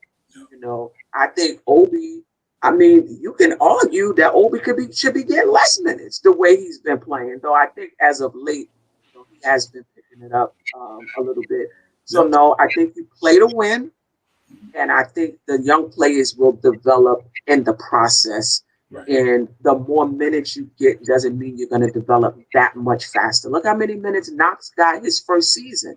Right. I don't think it accelerated his development at all. When he came back the second season, yeah, we know how that turned out. Right. So I don't think more minutes necessarily accelerates. And not only that, when I played college basketball the first 2 years, I sat on the bench for 2 years. You know what I learned? I wasn't good enough. You know what I mean? And I had to up my game.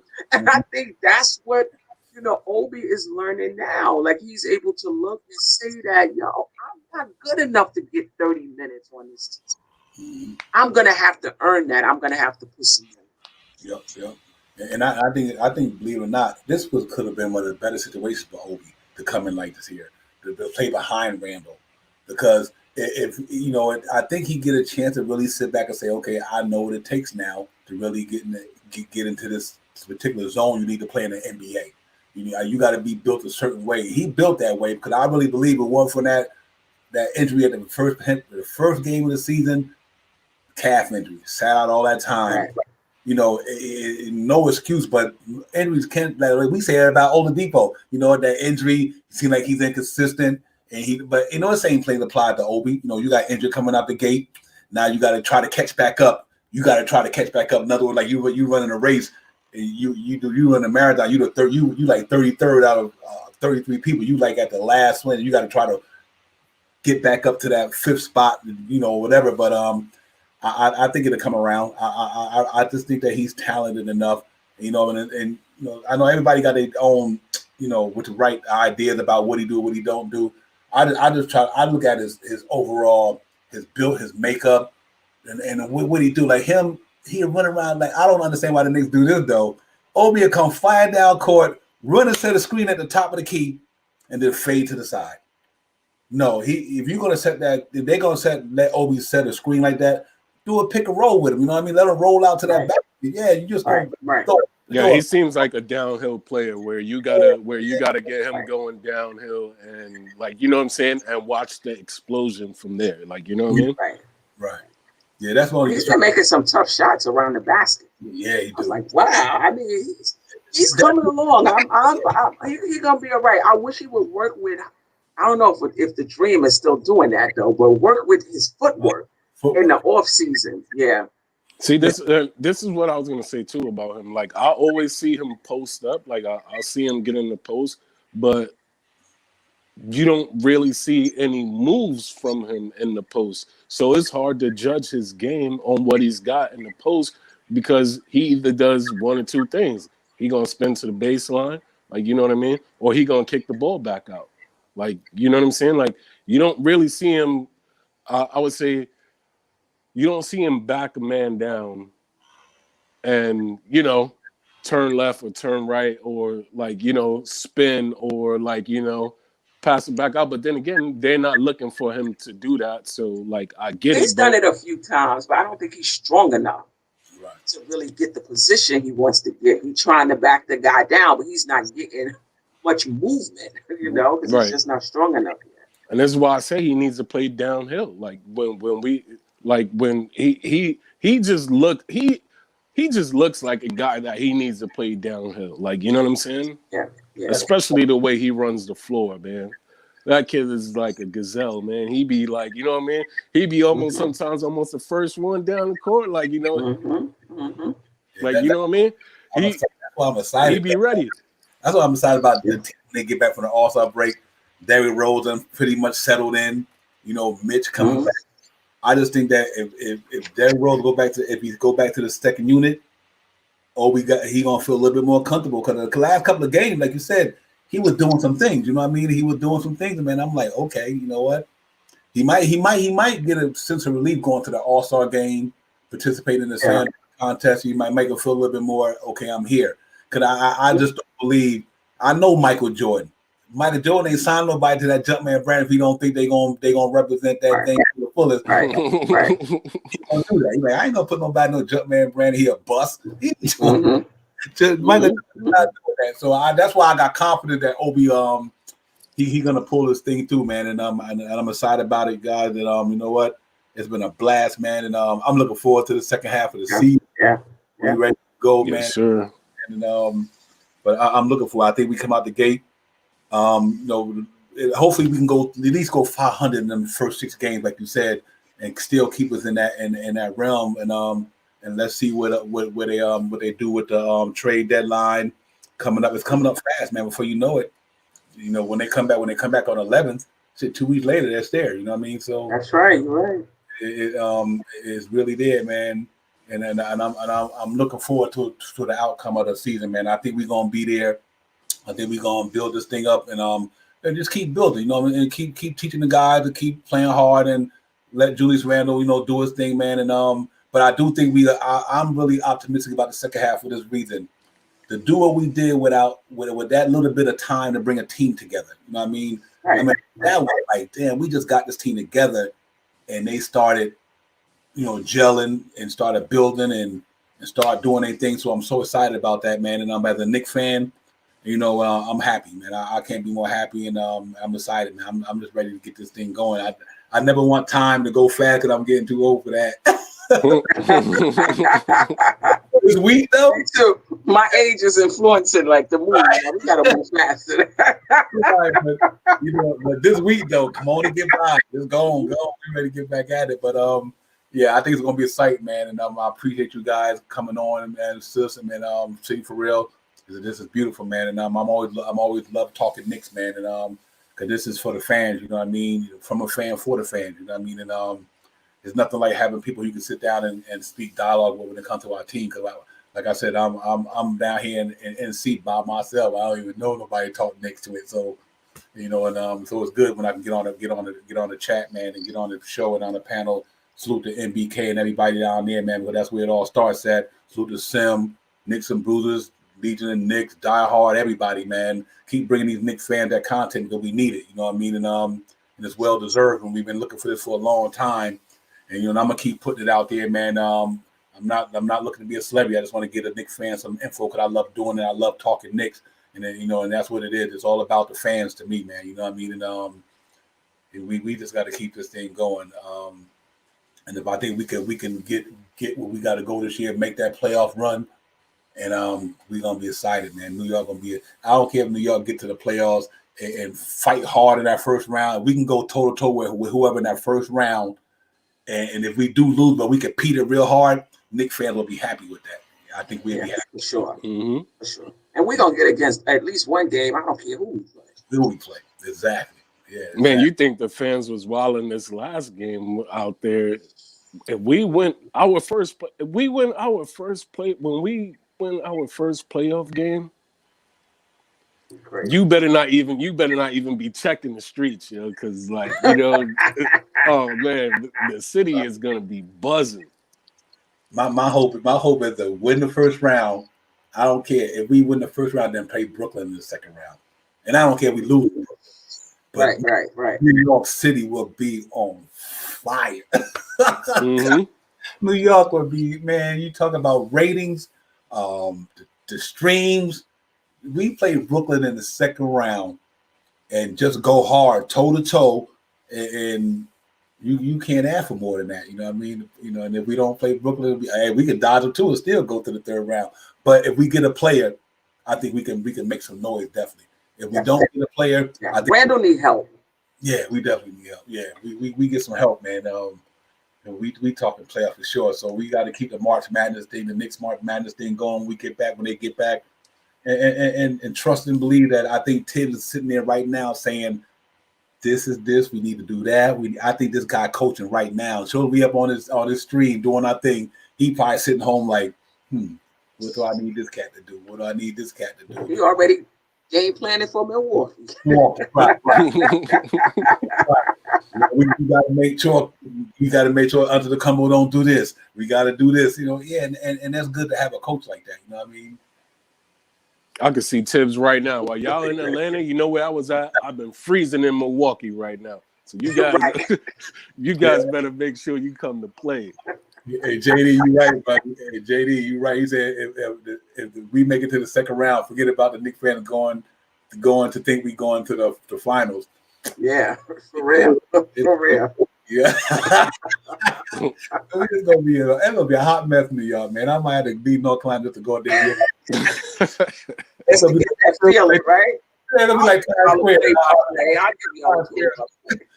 coming up there and saying my time here. I got to be a part of this, man. So, but I hope when all the fans get back, I will get up there. I'm gonna get up to me to a couple of games, man. That's on my bucket list. I don't get what I got to spend. I got to get to if we get to the playoffs, I'm definitely in there. It don't even matter. I'm going up in there, man. I'm gonna be in there just as wild as everybody else because it's gonna be popping in New York when the fans get back. So it's gonna be a good ride, man. And I just think we're gonna hold it down. I think Tibbs gonna hold it down. I think our first half schedule made me believe that we had a tough schedule and we went through that, man. And and we can I think we could maintain and sustain what we went through in the first half, and knowing that we played Milwaukee already, we played Philly already.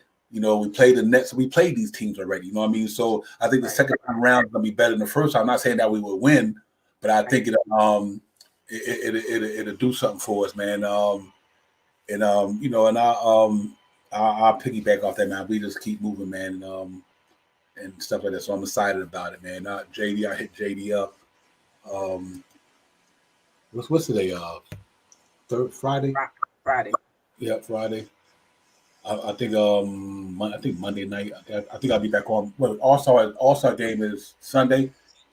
Sunday, yeah, Monday night. I'm gonna come back on at 8:30 again. Monday night, I'll let JD know, and come back on and have another stream and everything. And 'cause I'm excited about it, man. I just love doing this stuff, man. And it's fun. It's fun, you know, having people like you guys on here, and you know, you're so intellectual, you're so intelligent, you know basketball, you know your business. It's so exciting to be able to converse with people who know what they're talking about, you know, and we ain't out there just speaking hyperbole and just to be doing it, you know what I mean? That's what excites me about coming on the NBK. That's what drew me to NBK actually, because everybody they don't articulate, you know, they're intelligent, and they try to speak truth to power. You know, you got some throw out some crazy stuff, but for the most part, man, that's what excited me about coming on here, man. And you know, being intermingling with everybody, because I think everybody's they're passionate, they're intelligent, they're gifted, they know their sports, and they know Knicks basketball. You know what I mean? And that's definitely a real blessing for me. So I'm excited about that. But I ain't gonna hold y'all up, man. I appreciate y'all coming on so much. It was fun. Yeah, it was fun. Support the fam. Gotta support the fam, and I love talking Knicks, man. Yes, indeed, absolutely. But I'm gonna get the Yes, sir. And but I definitely Knicks Real Talk. see y'all on the next episode and everything. Knicks Real Talk. Knicks Real Talk. Yep. It's the night show. We on prime time. It's the night show. We on prime time. I like that. Yeah, We yeah. on Together. the night show. We on prime time. Knicks Real Talk. Yes, yes. Knicks Real Talk. Knicks Real Talk. It's the night show. We on prime time. It's the night show. We on prime time. It's the night show. We on prime time. It's the night show. We on prime time. Knicks Real Talk. Knicks Real Talk. Knicks Real Talk.